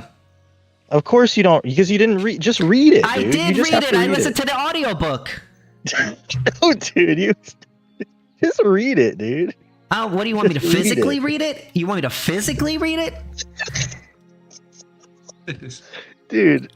What do you want me to? You want me to sit down and legitimately read it, like physically read it? Because I was reading it in the audiobook. I was listening to the audiobook. Listen, it was explaining what communism is. It explains what a bourgeois is. It explains what a proletariat is. I can't sit here and explain to you the whole book. How come you say it like this? Like this is some absurd thing that I'm asking for you. Like it's a 20-page writing. You're like, I'm not you want me saying to it's actually absurd. read it? You want me to physically read it? No, I'm not saying it's absurd that you're asking me that. I'm thinking it's absurd that you're acting like me not reading an audiobook is absurd. That's what I'm thinking is absurd. I don't think it's absurd to read an audiobook, and I think it's absurd for you to assume. Because obviously when you're doing the audiobook shit, you're not you don't obtain the information. Listen to me. What do you think I'm going to get from that book that is going to change my mind? You're going to understand what communism is. You don't even get that. It's not going to change my mind. It's not going to change my mind. Okay, but you don't even know what it is. It's about I read it. It's about communism. You literally didn't read it. I did read it. I read the audio. So hang on. So I read that recently, right? So Sithis, just real quick. Okay, real quick, right? So Engels goes over I think it's 26 questions on common questions on what communism is. What's the answer to the first question? What's the first question? Oh my God! You expect me to read back the whole book to you? Are you fucking kidding me right now? No. You should not. You know that thing where it's like when you're reading something. You want me to show you my audible where it shows you that I listened to the audiobook? Like you. No, just okay. I'm on your side here, right? It's literally just explaining what communism is, and it defines communism as the liberation of the proletariat from the bourgeoisie. So that was much closer. You did a pretty good job, right? I did read the book. That was much closer. You guys are saying I didn't read the book. I did listen. And then what is the proletariat? The proletariat are the people who do not own the means of production, but work in it. And the bourgeoisie are the people who own the means of production, but don't work in it. Mm-hmm. Am I wrong? Could someone, for example... Am I wrong? No! Am I wrong? He doesn't want to admit that I'm right. Okay, that's fine. Yeah, I did read the book. You're right. You did a good job. I did read the book. I'm telling you, I read the book. You're right. I did read the book. You're good. You're a smart guy. Listen, okay? I'm not trying to personally offend you. I feel like we keep having these conversations. No, I'm not offended. I'm not offended. I'm just defensive. You get like incredibly emotional and cut me off from anything that I'm saying, right? I'm just defensive because you're saying that I didn't do something when I did. Okay, you literally didn't read it though, right? That's what I'm saying. You should just read it. I did. I read the audiobook. I listened to the audiobook. Now, if you're saying, "Oh, did I physically read it?" No, I didn't physically read it. What's happening? Am I in the Twilight Zone, y'all? I guess so. I don't see what I'm saying is wrong.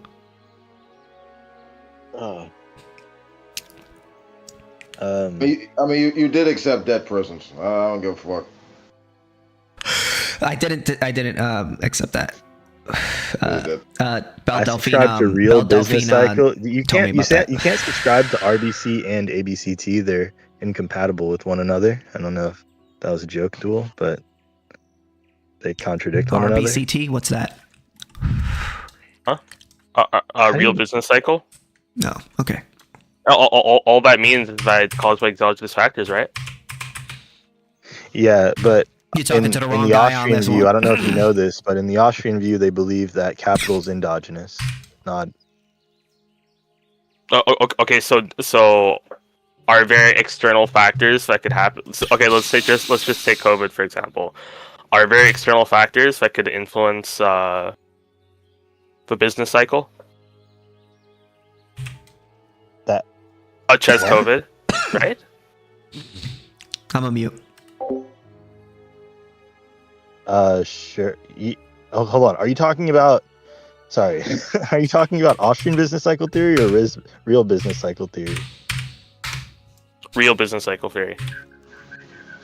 Right. So in real business cycle theory, of course, that's what they're looking at, right? But in Austrian business cycle theory, they're looking at yes, endogenous factors. Yes, I know. Yeah.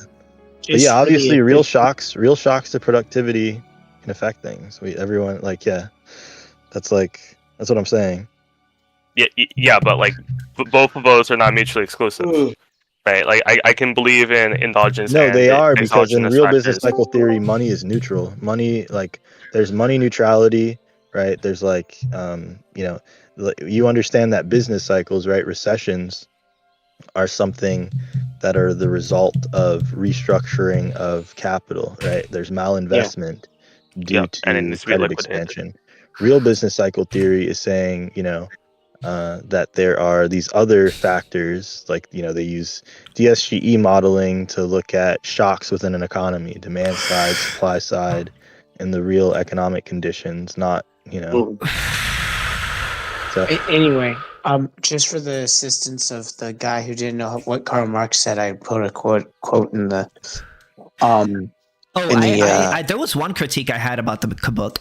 The one thing I did think that did not make any sense to me was the argument that he was making, which is essentially that we have so much in abundance now and so much resources that if only the proletariat took over the bourgeoisie and controlled it and had it in their ownership, there would be enough to get rid of scarcity, and everybody would be living from here and beautiful all the way to eternity.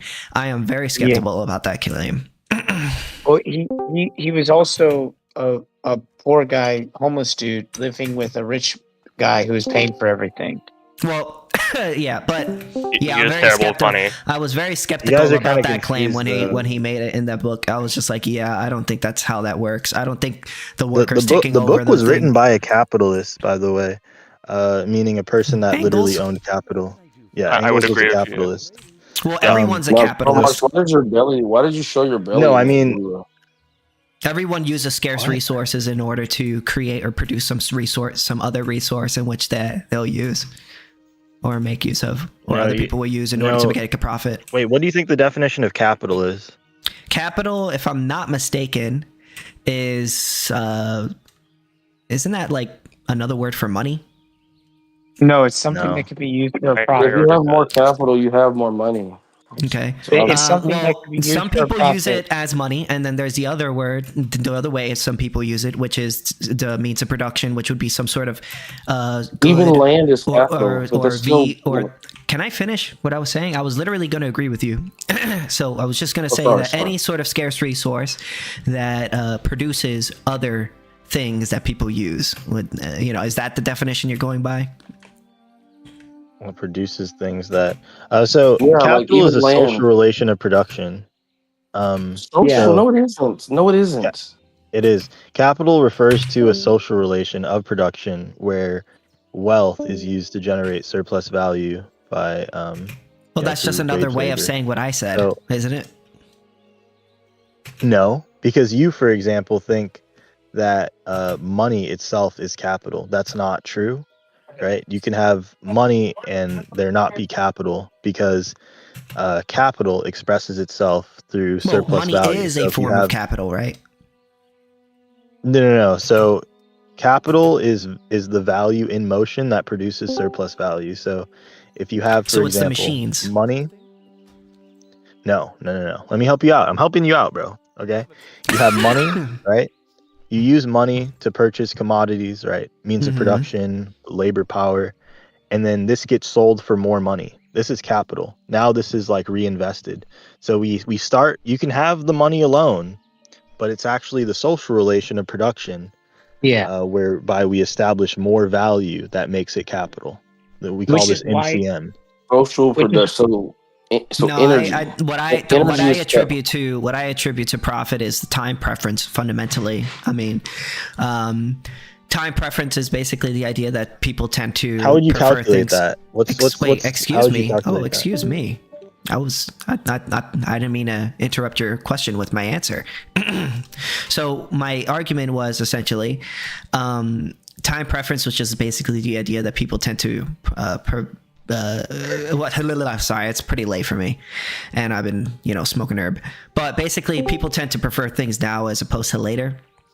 So because of that, when people forego their present consumption, they in exchange for that money in the future, they expect obviously something more than what they invested into it, because if not, they would just use it at that moment. There's no real point in investing money if you're gonna lose that money as soon as it's earned back and then some. So yeah, essentially profit is the reward to the business owner for forgoing their present consumption, investing into a business that then produces more later. Additionally, So I it up. Wait, how would you calculate the rate of profit? Using prices. So lay it out. What would be the equation? Well, let's say I have a vape and I sell it on the market for $1 and it costs 50 cents to make. I'm making a 50% profit off of that deal if someone buys it from me. No, you're not, because you also have to pay shipping. Well, that's that was included in the 50% or whatever. Sure. So when I'm asking you for like the rate of profit, I'm asking how much you earn relative to the total capital that you invest regarding like. Well, it depends on the situation. There is no set number. Cool. So then, for example, right? How would you calculate the percentage that you earn on an investment of, let's say, there's you're investing $80 in machinery and materials for a good, $20 in wages, so a total of $100. What about your material cost? Oh, you already included that. Sorry. Go ahead.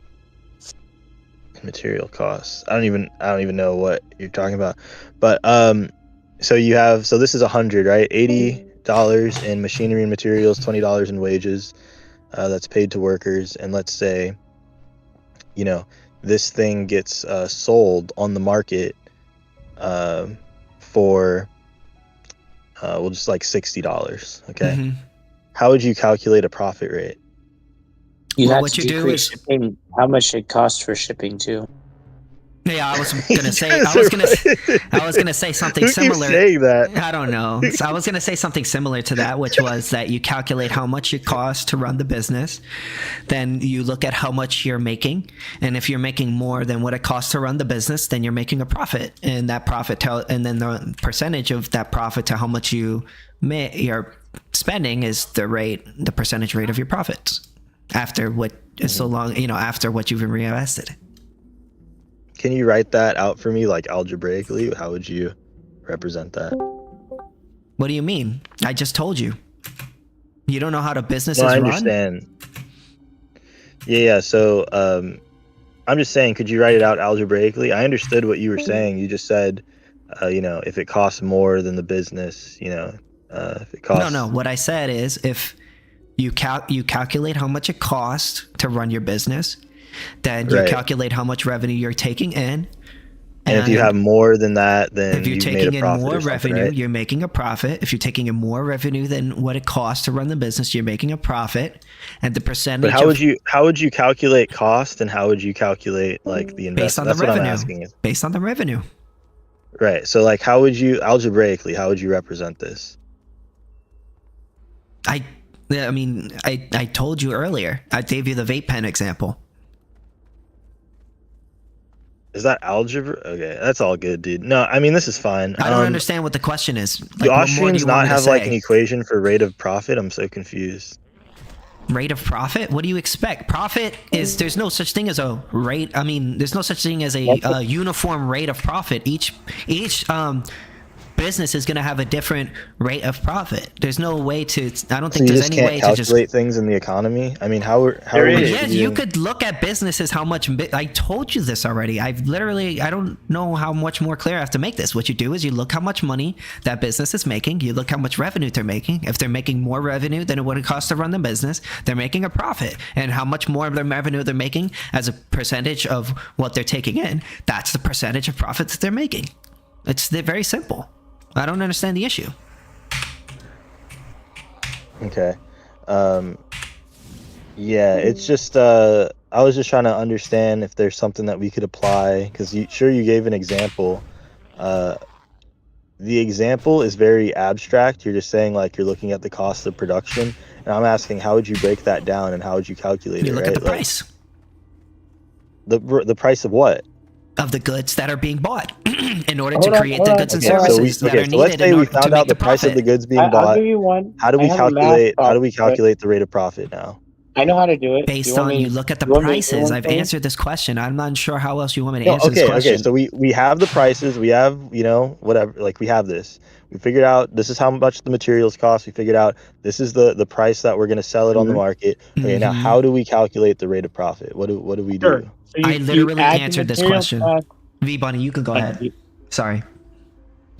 You add the materials cost, whatever that amount is, add that to the amount of what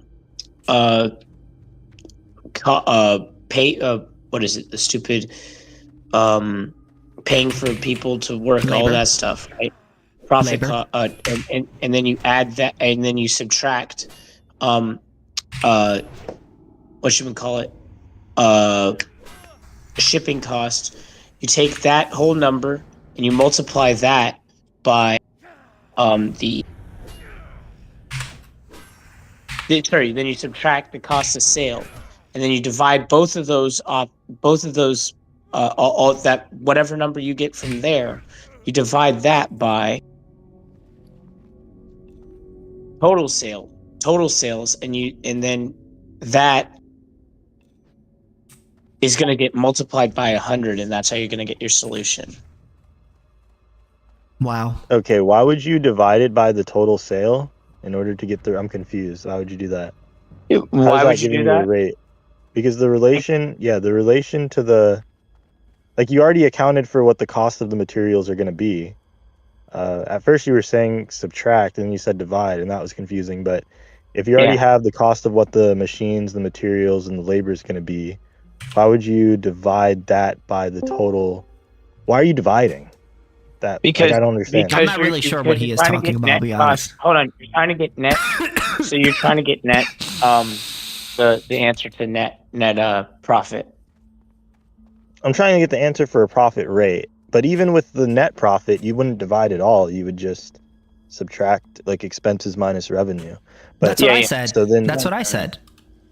But that's not what I was asking you. I wasn't asking you for net profit. I was asking for the rate. But here's the thing, right? You have, but it's the revenue, and then you have the, revenue, and then you have your, you have your selling, you have your variable expenses, your cost, your fixed expenses, and then you have whatever depreciation and amortization and all that fun stuff is, and then you get to profit, right?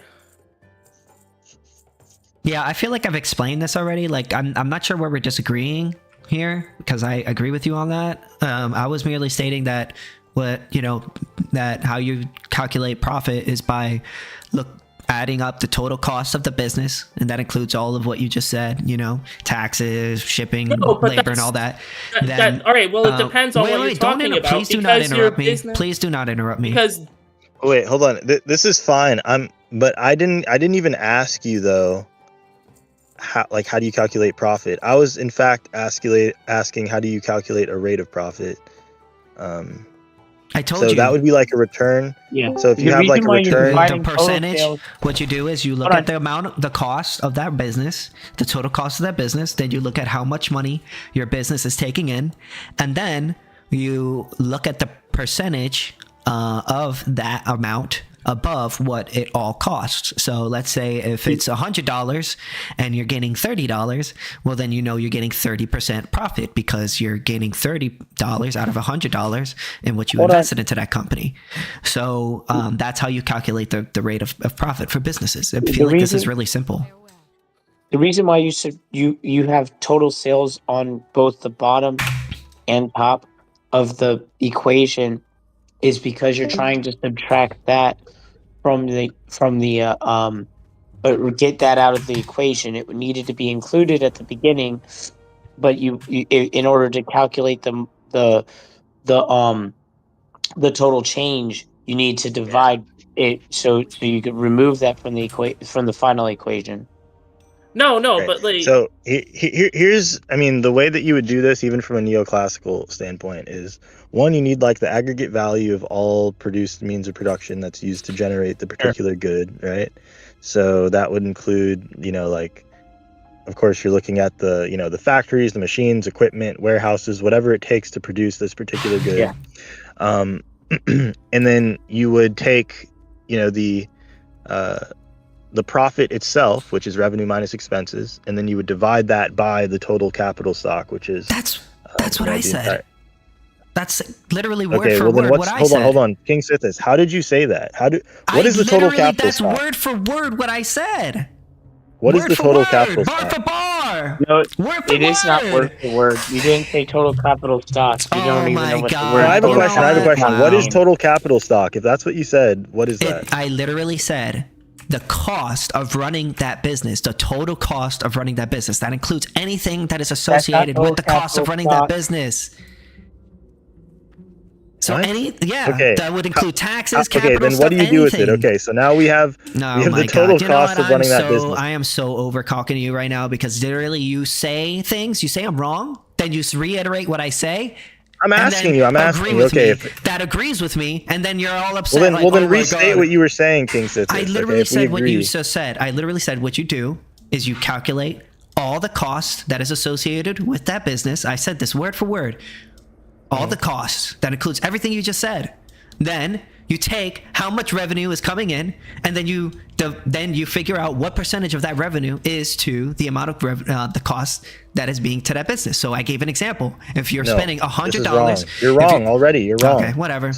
You're literally agreeing with me, but then you're saying I'm wrong. So I'm not gonna finish. I'm gonna finish. So let's say you have a business and all the costs associated with that business is $100, and then you gain a $30 after all of what has been cost. Then you've gained a 30% profit because that is essentially how much more money that you got after everything has been spent. Hey, Dark Hall Marks, just real quick. I know a fucking communist I am correct scholar. about that, right? No, you're incorrect. Oh, okay. That's fine. Yeah. So I know all you were describing was profit, and then you were trying to assign that to a percentage, but it wasn't relative to anything. Yeah. It has to be relative. That is such bullshit. You know that's bullshit. I literally said you could calculate the percentage. All you have to do is look at the rate of profit, and then you look at what percentage of that money and compare it to the amount of money is being spent. And then you find the percentage. And I literally gave an example. So if you're gonna sit here and lie, obviously, because you don't want to be told, you don't want to admit that you don't want to admit that I'm right, you have to lie. You're not comparing it to the total amount of money spent. This is what I'm trying to explain to you. You've already accounted for that when you've calculated the profit. So I'm talking about rate of profit. So you've already calculated the profit, which is revenue minus expenses. That's what you keep explaining. Yeah. That's part of the calculation.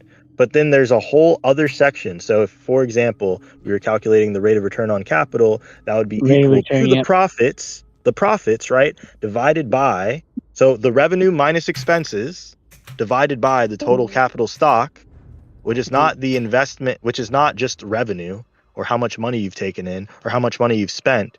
It's the total value of the things used, the aggregate value of the things used in the means of production to generate a good or service. Okay, so then I'll amend my statement then. The value of the goods and services plus the revenue that is being taken in, and you compare that to what you have in your stocks plus the amount that money that may have been spent on everything that is being reinvested, and then the percentage of that afterwards, after what is being spent, what money is left over is the percentage of profit. Okay, I'll amend my statement then. The percentage of profit. I literally just said word for word what you just said. There's no way you could disagree with me at this point. There's just no, dude. I feel like maybe you never listen to anything I say, and then you think that you're saying what I'm saying, which is insane. But okay, that's fine. I mean, I guess you have a hard time hearing what I literally just said. But then you also have a hard time understanding, why business owners deserve the profit that they, rightfully invest their money into the business for. So I could understand why you would have a hard time understanding another simple concept like that. Have you ever owned a business? I'm a business owner right now. I'm a DoorDash driver. Okay, dude. Jesus fucking Christ. And I'm a YouTuber. Man. What do you mean? Am I not the owner of capital that generates, goods and services that generates a good and services for other people? No, but you are the Is that correct? Is that correct or is that not correct? Is that correct or is that not correct? You're a fucking contractor. Wait, so do I not own the means of production, which is my car? You do not own the means of production. I don't own my car. I don't own my car. You don't own the means of production. You don't own the Uber, which is the thing that's paying you, brother. I own my car, right? But you don't own Uber. You don't own the company. But I own my car, right? No, because I don't own my car. I don't own my car. I didn't buy it with my own money. It's not enough to generate. You just don't want to admit that I'm right. Let's just be honest. You don't want to admit that I'm right, so you're saying no. You don't own your car. That's not what I said. You literally, for word, bar for bar, just said that. I don't own my car. No, you didn't hear anything I said. I said it's not enough to generate profit. Oh, so nobody, I'm just hallucinating. Nobody said that I don't own my car. Nobody said I don't own my car. You really need to get checked out for like some, I'm hallucinating, some kind of... Got you. So do I own my car? So let's just quick. Do I own my car? In what context? I bought it. Okay. I don't know if you own your car. Do you own your car, Sithis? That's a question for you. I think I own my car, but I'm asking you, do you own your car?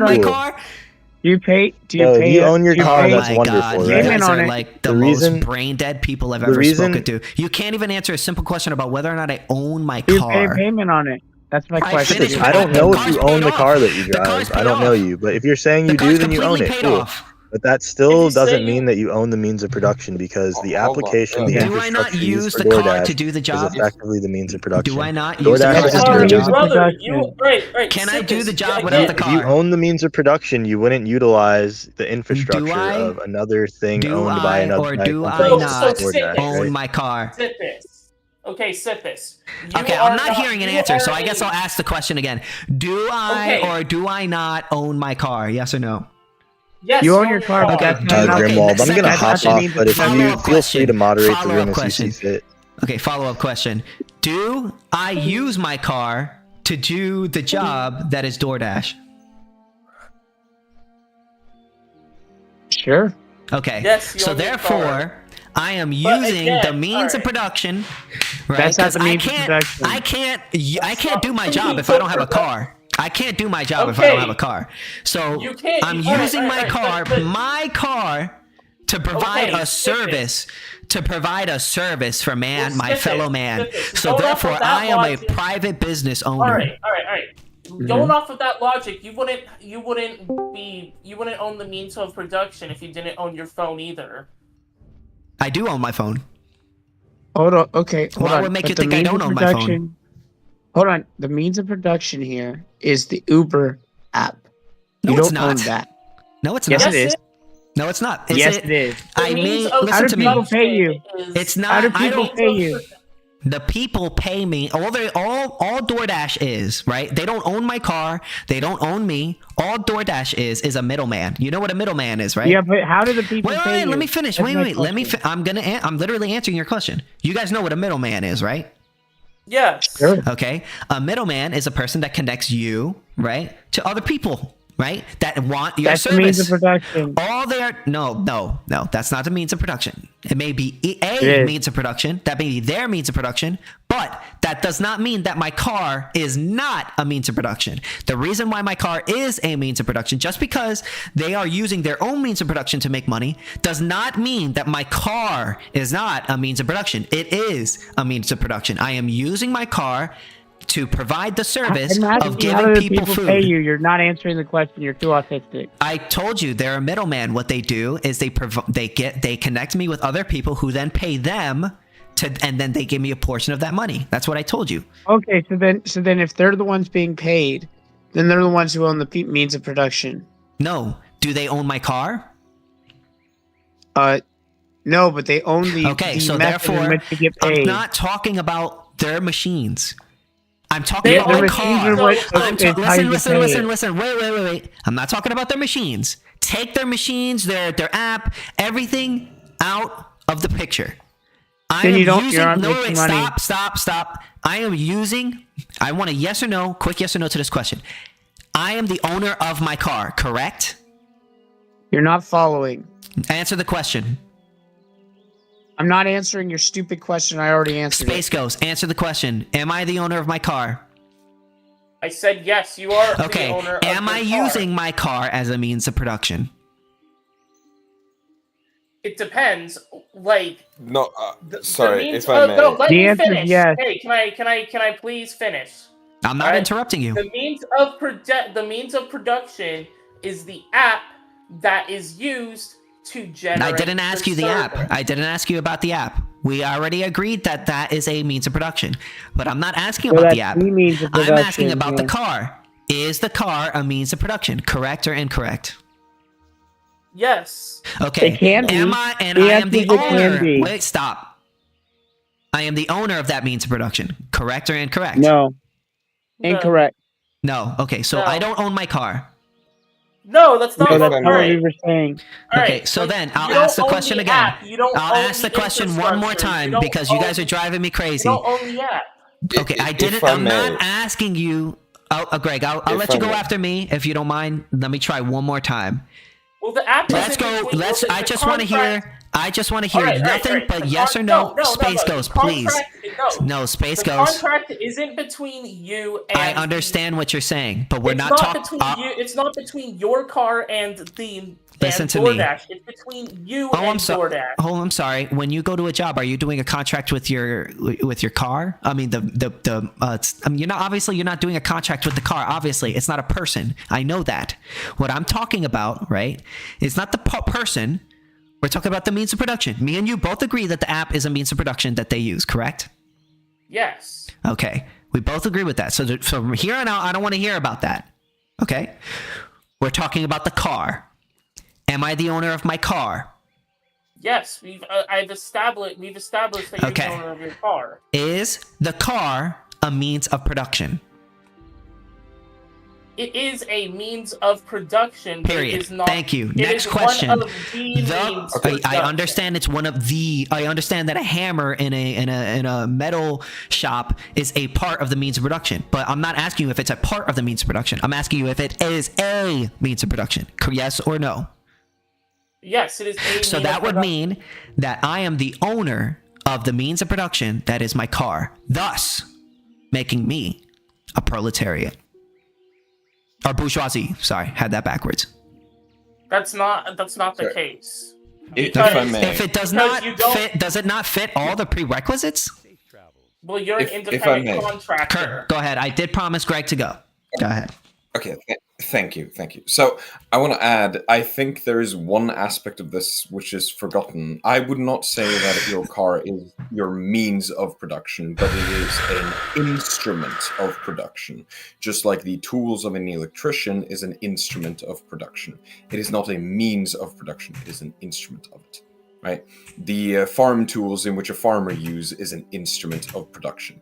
No matter if they're petite bourgeois, which is what I would assume are trying to self-describe as, or like proletarian, everyone uses a instrument of production. Oh, okay. Then I got a question then. Wouldn't that make the app an instrument of production? Because they're not producing anything with the app. All they're doing is being a middleman with the app. They're using it as an instrument, not a production. The app doesn't produce anything. I don't produce anything. My car doesn't produce anything, right? Yes. It does? What you're doing is facilitating. No. Production itself. No. The restaurants are the people who produce, correct? Mm-hmm. Yes. We are not. So all the app, the car, is an instrument of production, correct? Yes. So that would mean that DoorDash is not a business owner. They're middlemen. From your perspective, they're not proletariats. Because they don't produce anything. The individual people working within DoorDash, as in what I would assume you are. Well, you know what I mean by company. I mean the people who work there, the CEO, the workers. I would say that they're very different relations in that, and conflating them makes a lot of issues, like, for example, the relations between workers and owners. But yeah, that's beside the point. Does it not logically follow that if you're saying that my car is an instrument of production, that it would also imply that the app is also an instrument of production because it also does not produce anything? It merely connects me to other people who produce things, and then I bring that thing that was produced to another person who wants that thing? The app is an instrument of production to you specifically. To those who actually own the app itself, as in the servers and so on, that is a means of production. What are they producing? Again, they're producing capital. What capital? They're not producing anything.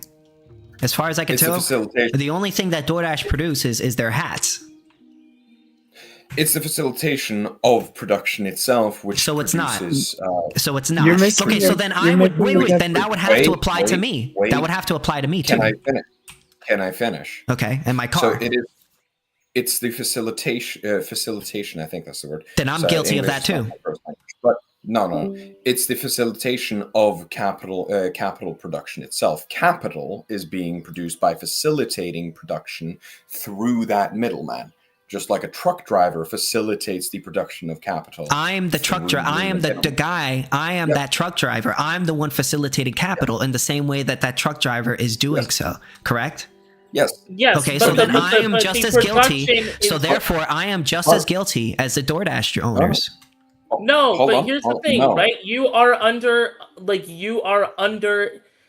are licensed as an independent contractor. Yes, I'm doing the exact same thing that they're doing. Are they not? Are they not facilitating capital the same way that I'm facilitating capital too? I'm providing a service. I'm providing a service that other people want that then generates revenue. I mean, I am making money. I'm not doing this for free. I'm generating revenue for myself. I mentioned social relations earlier, and that social relation, I think, is what you're missing here. Your relation is not owning that app. You do not own the app. I own my car. Yes, but your car is not the app. You can have a car by yourself. My car. Hold on. I have a bike, right? I don't have a car, but I have a bike, and that should be enough to go around and give around different things. So you're the owner of that bike, and you would be facilitating capital if you did that. Hold on. Yes, you would be facilitating capital, but that's beside the point. Therefore, you are just as guilty as the DoorDash owners. Hold on. Okay, so where was I going with this? Yes, so me simply having a bike in this case, or for your case, a car, does not inherently make me like the owner of a means of production. It is that production of capital in which makes someone the owner of the means of production. But are we not both doing that? Is me and DoorDash not both doing that? Hold on. You could have your feet, you could have a car, you could have a bike, you could have, I don't know, a tricycle, you could have a unicycle. It would not change it. You would still be under this app, which is directed by a company. What allows you to have that job in the first place is the fact that you're working under the company of I'm not working under the company. I'm a business. I am an independent contractor. All that company is doing is directing me to people who want me to deliver them food. I am facilitating the scarce resource that is my car in order to generate capital for not only myself, but for the company as well. I am doing the same thing that the DoorDash, I mean, well, not physically the same thing, but in terms of ethically, I'm doing the same thing as DoorDash. I don't see any actual tangible difference. Are the owners of DoorDash on the ground delivering this? No, but they're using. Okay, that's a stupid argument. So what they are doing is they are using. Listen, what they are doing is they are using the app. I've said this many, many times. They are using the app in which they own. They have the right to use, right? They use that app. Well, I mean, I don't think you could really own an app, but they own the technology, right? That connects me to other people. They are facilitating capital using that scarce resource. The same way I'm using my car to do the same thing. We may be doing different actions, but the ethics are the same. You're missing my point. It's not about the ethics, it's about the relation. So when I was mentioning, and the relation's the same.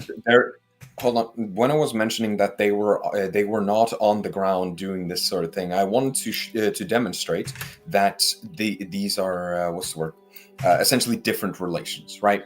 They are essentially hiring you as an individual to then take what they are pushing papers on, as in who wants, for an example, a pizza, or who wants like groceries and whatever. Yeah, but I'm not their employee.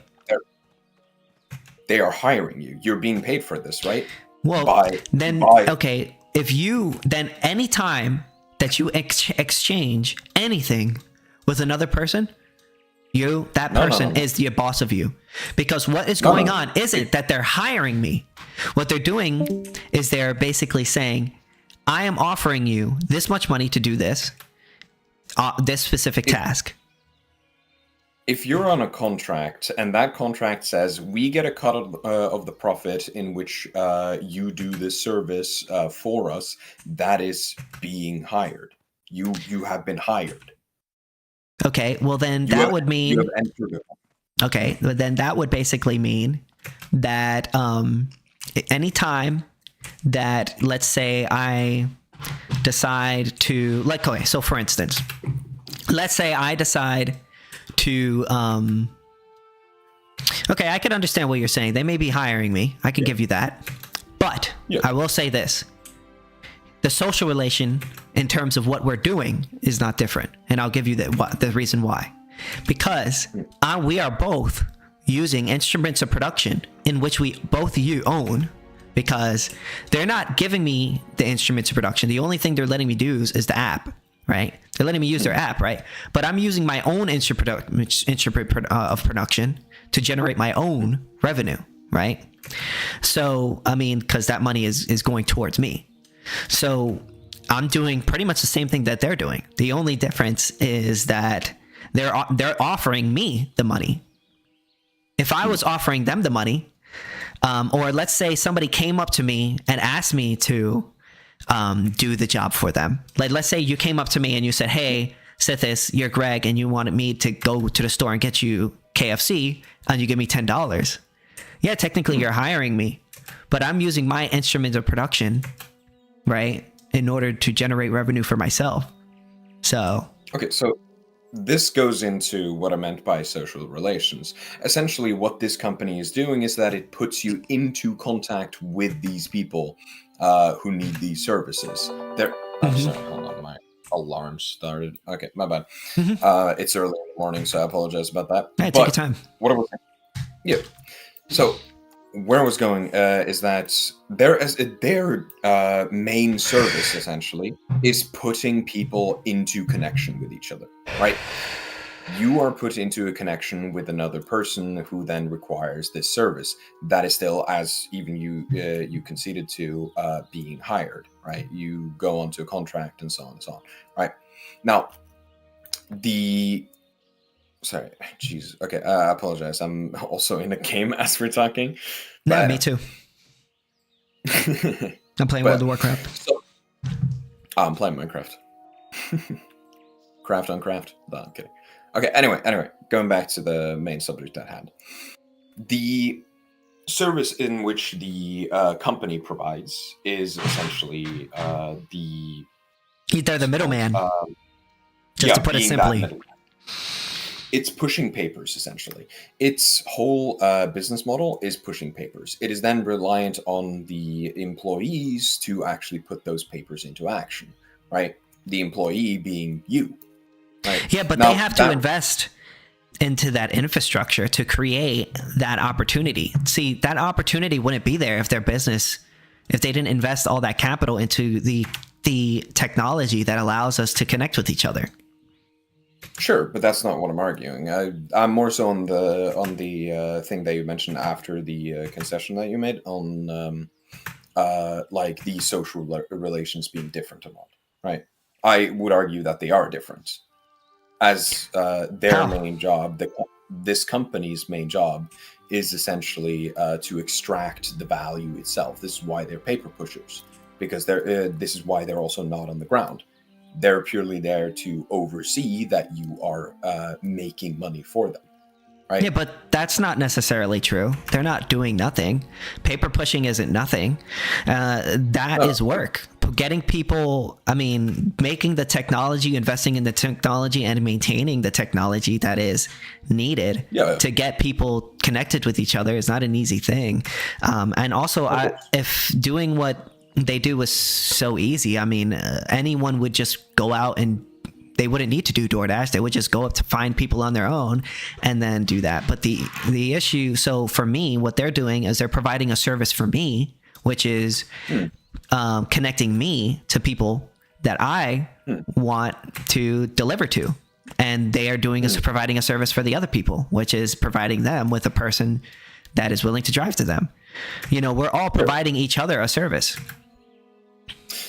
All companies do provide some sort of service. Yes, that is true. But again, that relation is different. The company itself, right? The company, as in the overarching structure of this, everything from like the, what's the word in English? Cost to invest into that business. So because of that, because most people don't have the money and the capital on their own to start their own business, the entrepreneur, what they do is they provide a service of forecasting the market, putting their money forward, and the money in which they had to work for, because a lot of these guys don't get their money from nothing. And even if it was inherited, their parents had to work for it. So,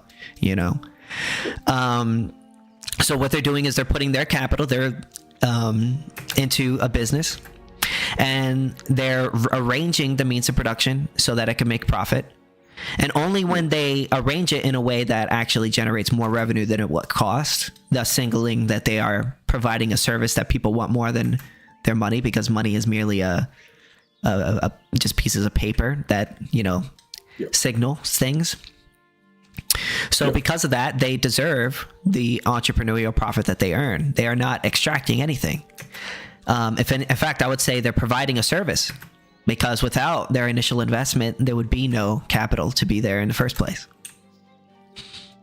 That initial investment usually comes from either previous ownership in other companies. We're not living exactly in the 1800s, to say it in that way. But how do people get money? They don't get money from doing nothing. And even if they inherited it, they didn't get that money. That person didn't get that money from doing nothing. You get money because money fundamentally is now live streaming World of Warcraft. Is a way to, prices are a way to signal to people that what people want and what people don't want. And if you're getting paid money and people are willing to give you money in exchange for your labor or what you're doing, or that means that you're providing a service that person wants more than their money. So anytime, anytime that somebody has a lot of money, that's because they provided a lot of, assuming they haven't aggressed on anyone, of course, they provided some sort of good or service that people value more than their money. So to explain what my critique towards that would be, essentially, that's things like PayPal being bought out by much larger, what's it called, not companies, but much larger figures, you could say, within capital itself, you could say. The money in which is getting put into this, most likely the average person cannot ever attain to get to, right? You, if you, for an example, try to... but wait a minute. That's only true of like technology companies, but I mean, anyone can start their own business at any point. If you have a car, you can get paid to drive people around. If you have a shovel, you could get paid to, pick up snow. I mean, this whole idea that the only people who are able to invest in things are like rich people, I think that's a bit ridiculous. I think it's ridiculous to assume that you can get to that point of being able to have an actual to own a car company. No, not just to own a car. I'm talking about to own a building. I mean, how expensive is it to buy a building, put some food in it, and then sell it? I mean, the only thing that makes this stuff expensive is state regulations. I'm not sure about American conditions, but at least where I'm from, as in Norway, the prices are going up and up and up. When it comes why do you think things are going? Why do you think the prices of goods and services are going up? The main reason why that is because there's a shortage of those goods and services. The only thing that can restrict the flow of goods and services when there is a high profit to be made in selling those goods and services is the state putting some sort of regulations into place to forcefully stop people from trading with each other. That's why prices eventually go up. If the state raises taxes, if the state imposes any sort of regulation, if the state adds new zoning laws or anything like that, those things have added cost to businesses, which then leads to prices going up. Not only that, but we have patents too. What has been making the prices go up here is actually the complete opposite. It's been the ownership of companies being able to essentially just make their own decisions without any state regulation, or so business owners not without, but so business owners you do realize that when business owners raise the prices of goods and services, people buy less of those goods and services, right? No, they don't. People go That's to not true. Companies in which people are not rational actors, if that's the assumption that you're going Did I say that people are 100% rational? I never said 100%. No, but I'm saying that I'm merely stating that most people who are going to gouge the poor if they know they can't pay it. Yeah, so you mentioned, again, that was not necessarily my point. I'm more so talking about that people are not rational when it comes to consumption. Just because something is lower in price, that doesn't automatically mean that they're going to be buying it immediately. A good example. Yeah, but we're not talking about all. We're talking about generalities. Are you going to sit here and say that generally when things go higher, people buy less of that thing? I mean, do people buy iPads and iPhones as much as they buy eggs? Let me explain. Okay, so if the idea that if the idea is that people are just gonna stop buying something if it becomes more expensive is the case, then I didn't say that. Things like, okay, then what were you saying? I said that people buy less of something when it's more expensive. So, for instance, I'll give you a very easy example. Do people buy the same amount of eggs as they do iPhones? Okay, no. I get you on that, but also the use value of eggs and iPhones are completely different. That's okay. So that reflects into the price that is being represented in the cost when you have to buy that thing, right? Okay, hold on. Can I make my initial point here? Why are people not buying, for an example, Fairphones, which cost much less than, for example, an iPhone? Because they personally like the iPhone better than those other phones. Yes, exactly. they're not rational. Yeah, but there's also, well, it's not about not being rational. There are other reasons, right? There's quality of that good, right? So for instance, there are cheaper phones. Yes, there are cheaper phones that have less features that you can buy, but they don't have the most up-to-date chips. They don't have the most up-to-date stuff. The iPhone has the most up-to-date technology in its phone pretty much all the time. There are other phones that are similar, that have compete, then there are other phones that are cheaper, that have less features. But the whole idea that people are irrational because they buy an iPhone over a cheaper Samsung is obviously ridiculous when you take into account the quality of the product. Now, obviously, when we're looking at two products, one is much more expensive than the other, you're going to see that people generally tend to buy that thing less when the price is higher than when it is lower. And the reason why that is because people have less excess income in order to buy that thing when it is higher than when it is lower. It's just a fact. Okay, so when you're talking about the quality of the product, again, that doesn't stack up. For an example, I mentioned Fairphone, which uses metal casing instead of plastic and glass like the iPhone. It uses much more robust materials. Yeah, what you're saying doesn't matter. Respectfully, what you're saying doesn't matter. What we're talking about is the subjective theory of value. It doesn't matter what you personally think is a better quality product. What matters is what the people who are purchasing that product think is a better product. If the people who are purchasing that product consider the iPhone to be a better product, that means that they subjectively value that product more than that other product. Streaming World of Warcraft. That doesn't you're saying that using this material is better, that material is better. That's completely your personal opinion. That is your subjective theory. You've completely misunderstood the point here. Again, the point is not to say I like this phone better. Sure, I do. Whatever. That's not the point. The point is that people do not act rationally within this. This also goes for business owners. Is that phone objectively better than the iPhone? And by what standard? How do you determine that? The iPhone has less quality resources used within it. It has less quality. What if I want less quality resources more than the higher quality ones? What if I'm okay with that and I prefer the iPhone? So it's more expensive, worse quality, just worse in every way. What if I think the worst quality materials is better quality than that? There's no objective way to determine whether or not something is higher quality or not quality. Whether or not something's high quality is determined by each individual, subjective valuations. Yeah, so let's put this onto the actual market, right? Let's put this idea onto the market.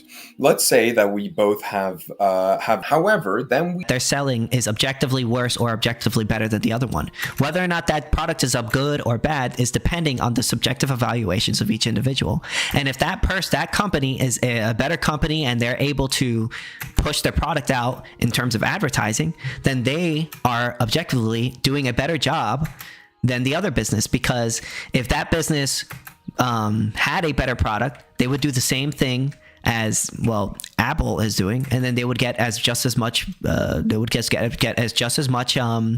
people buying their thing.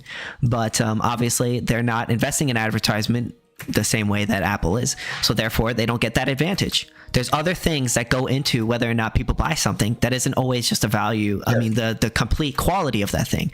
What it is the subjective evaluations of each individual. And yeah, you may consider some subjective evaluations to be irrational. Oh, you saw a commercial and you bought an iPhone. Well, it's just like, yeah, from your perspective, it may be irrational, but to that person, it's completely rational, because out of all their alternatives that they're aware of, that is the best one.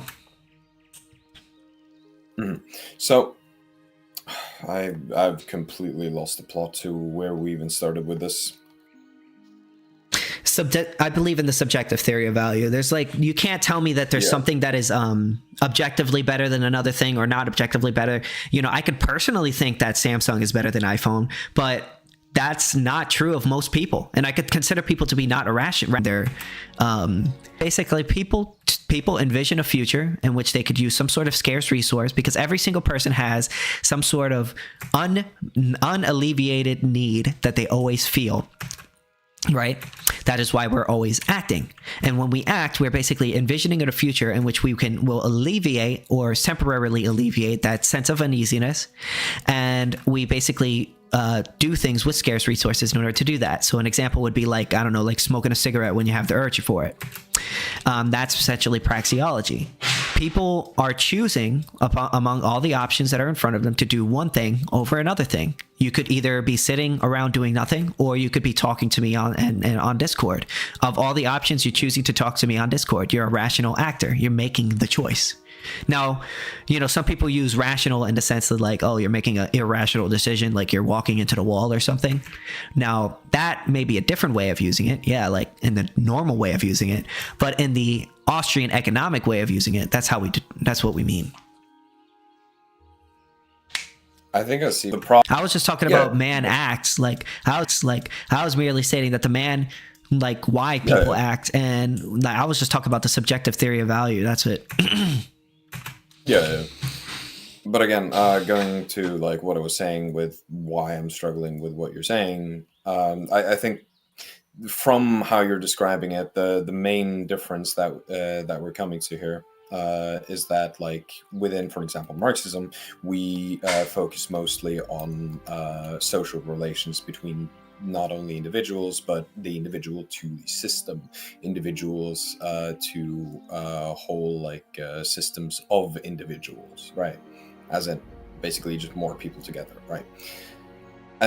But the way that you're describing at least the Austrian school here, it seems to be less so focused on systems in comparison with, systems combined with the economy, combined with individuals, combined with so and so and so, and more so just focused on a kind of pure naked human, a tabula rasa style of thinking.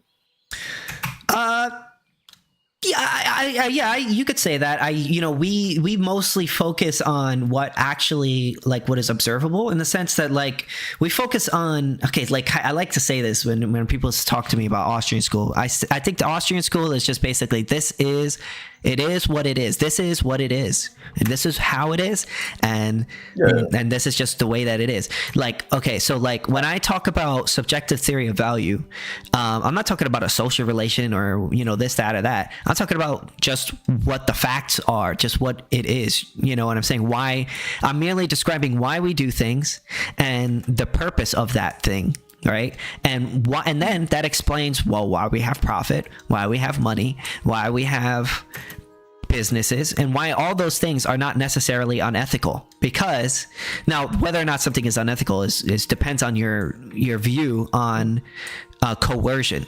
And we believe in the non-aggression principle as libertarians. So if I am starting a business and somebody hires me, we consider that to be a completely consensual transaction. Because, well, nobody's forcing me to do that. Now, the socialists would say, or the communists would say, oh, well, that's not true. Because if you do not work, you will starve, So therefore, if somebody offers you a job, they're basically forcing you to work, because if you don't work, you're going to die.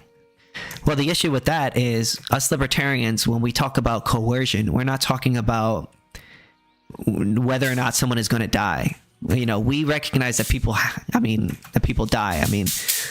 What we view as coercion is whether or not someone has initiated force against you, in the sense that, am I literally making you work for me? Well, no. You're just, out of all the alternatives, that one is the best alternative. Even though all the alternatives other than my alternative is bad from your perspective, all I'm doing is merely giving you an alternative. I'm not harming you in any way. Now, to say, oh, well, someone is going to starve, so therefore, nature is sort of coercing them, or you're taking advantage of the fact that nature is coercing them. Well, the problem is nature is not a person. So nature is just a fact of life. It can't coerce anyone.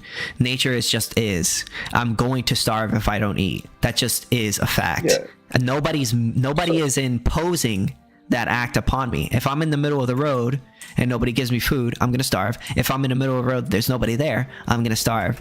Both situations, I'm going to starve, right? Because that is just a fact of life. No person is imposing that upon me. So therefore, us saying, oh, well, if you refuse food to another person when they're about to die, oh, you're coercing them. Well, I would say, well, you're not coercing them, because that person is going to die whether I give them the food or not. I'm not causing them to die. They're dying because of something that is outside of my control. Like it's. So I think that's where I have a bit of a problem with like essentially libertarianism, as you're saying, or the Austrian school, I guess. The second that you take the like aspect of the whole system in relations to the individual out of it, you're essentially alleviating the system of any blame when it comes to it. Like, well, a system is not a person. Yeah, only people could be blamed for things. You can't, like, you could say, "Oh, the system caused me to do this." Well, who's the system? There is no individual within the system. The system. Well, then there's no aggression. Yeah, so then there's no aggression. So unless you could point to me, so us libertarians, we're very strict about this, right? You can't be vague about this. If you're going to say that someone's initiating force against you, you have to point me to the person that's initiating force against you. You can't say the system aggressed against me. Well, then how do I arrest the system? How do I charge the system for the crime of coercing you? You can't, because it's not a person. Is that not an arbitrary concept then? Like you're essentially saying, oh, but it has to have a face. But at that point, you're essentially alleviating any blame. How can you? Okay, anything, really. If you're saying that someone is coercing you, wait.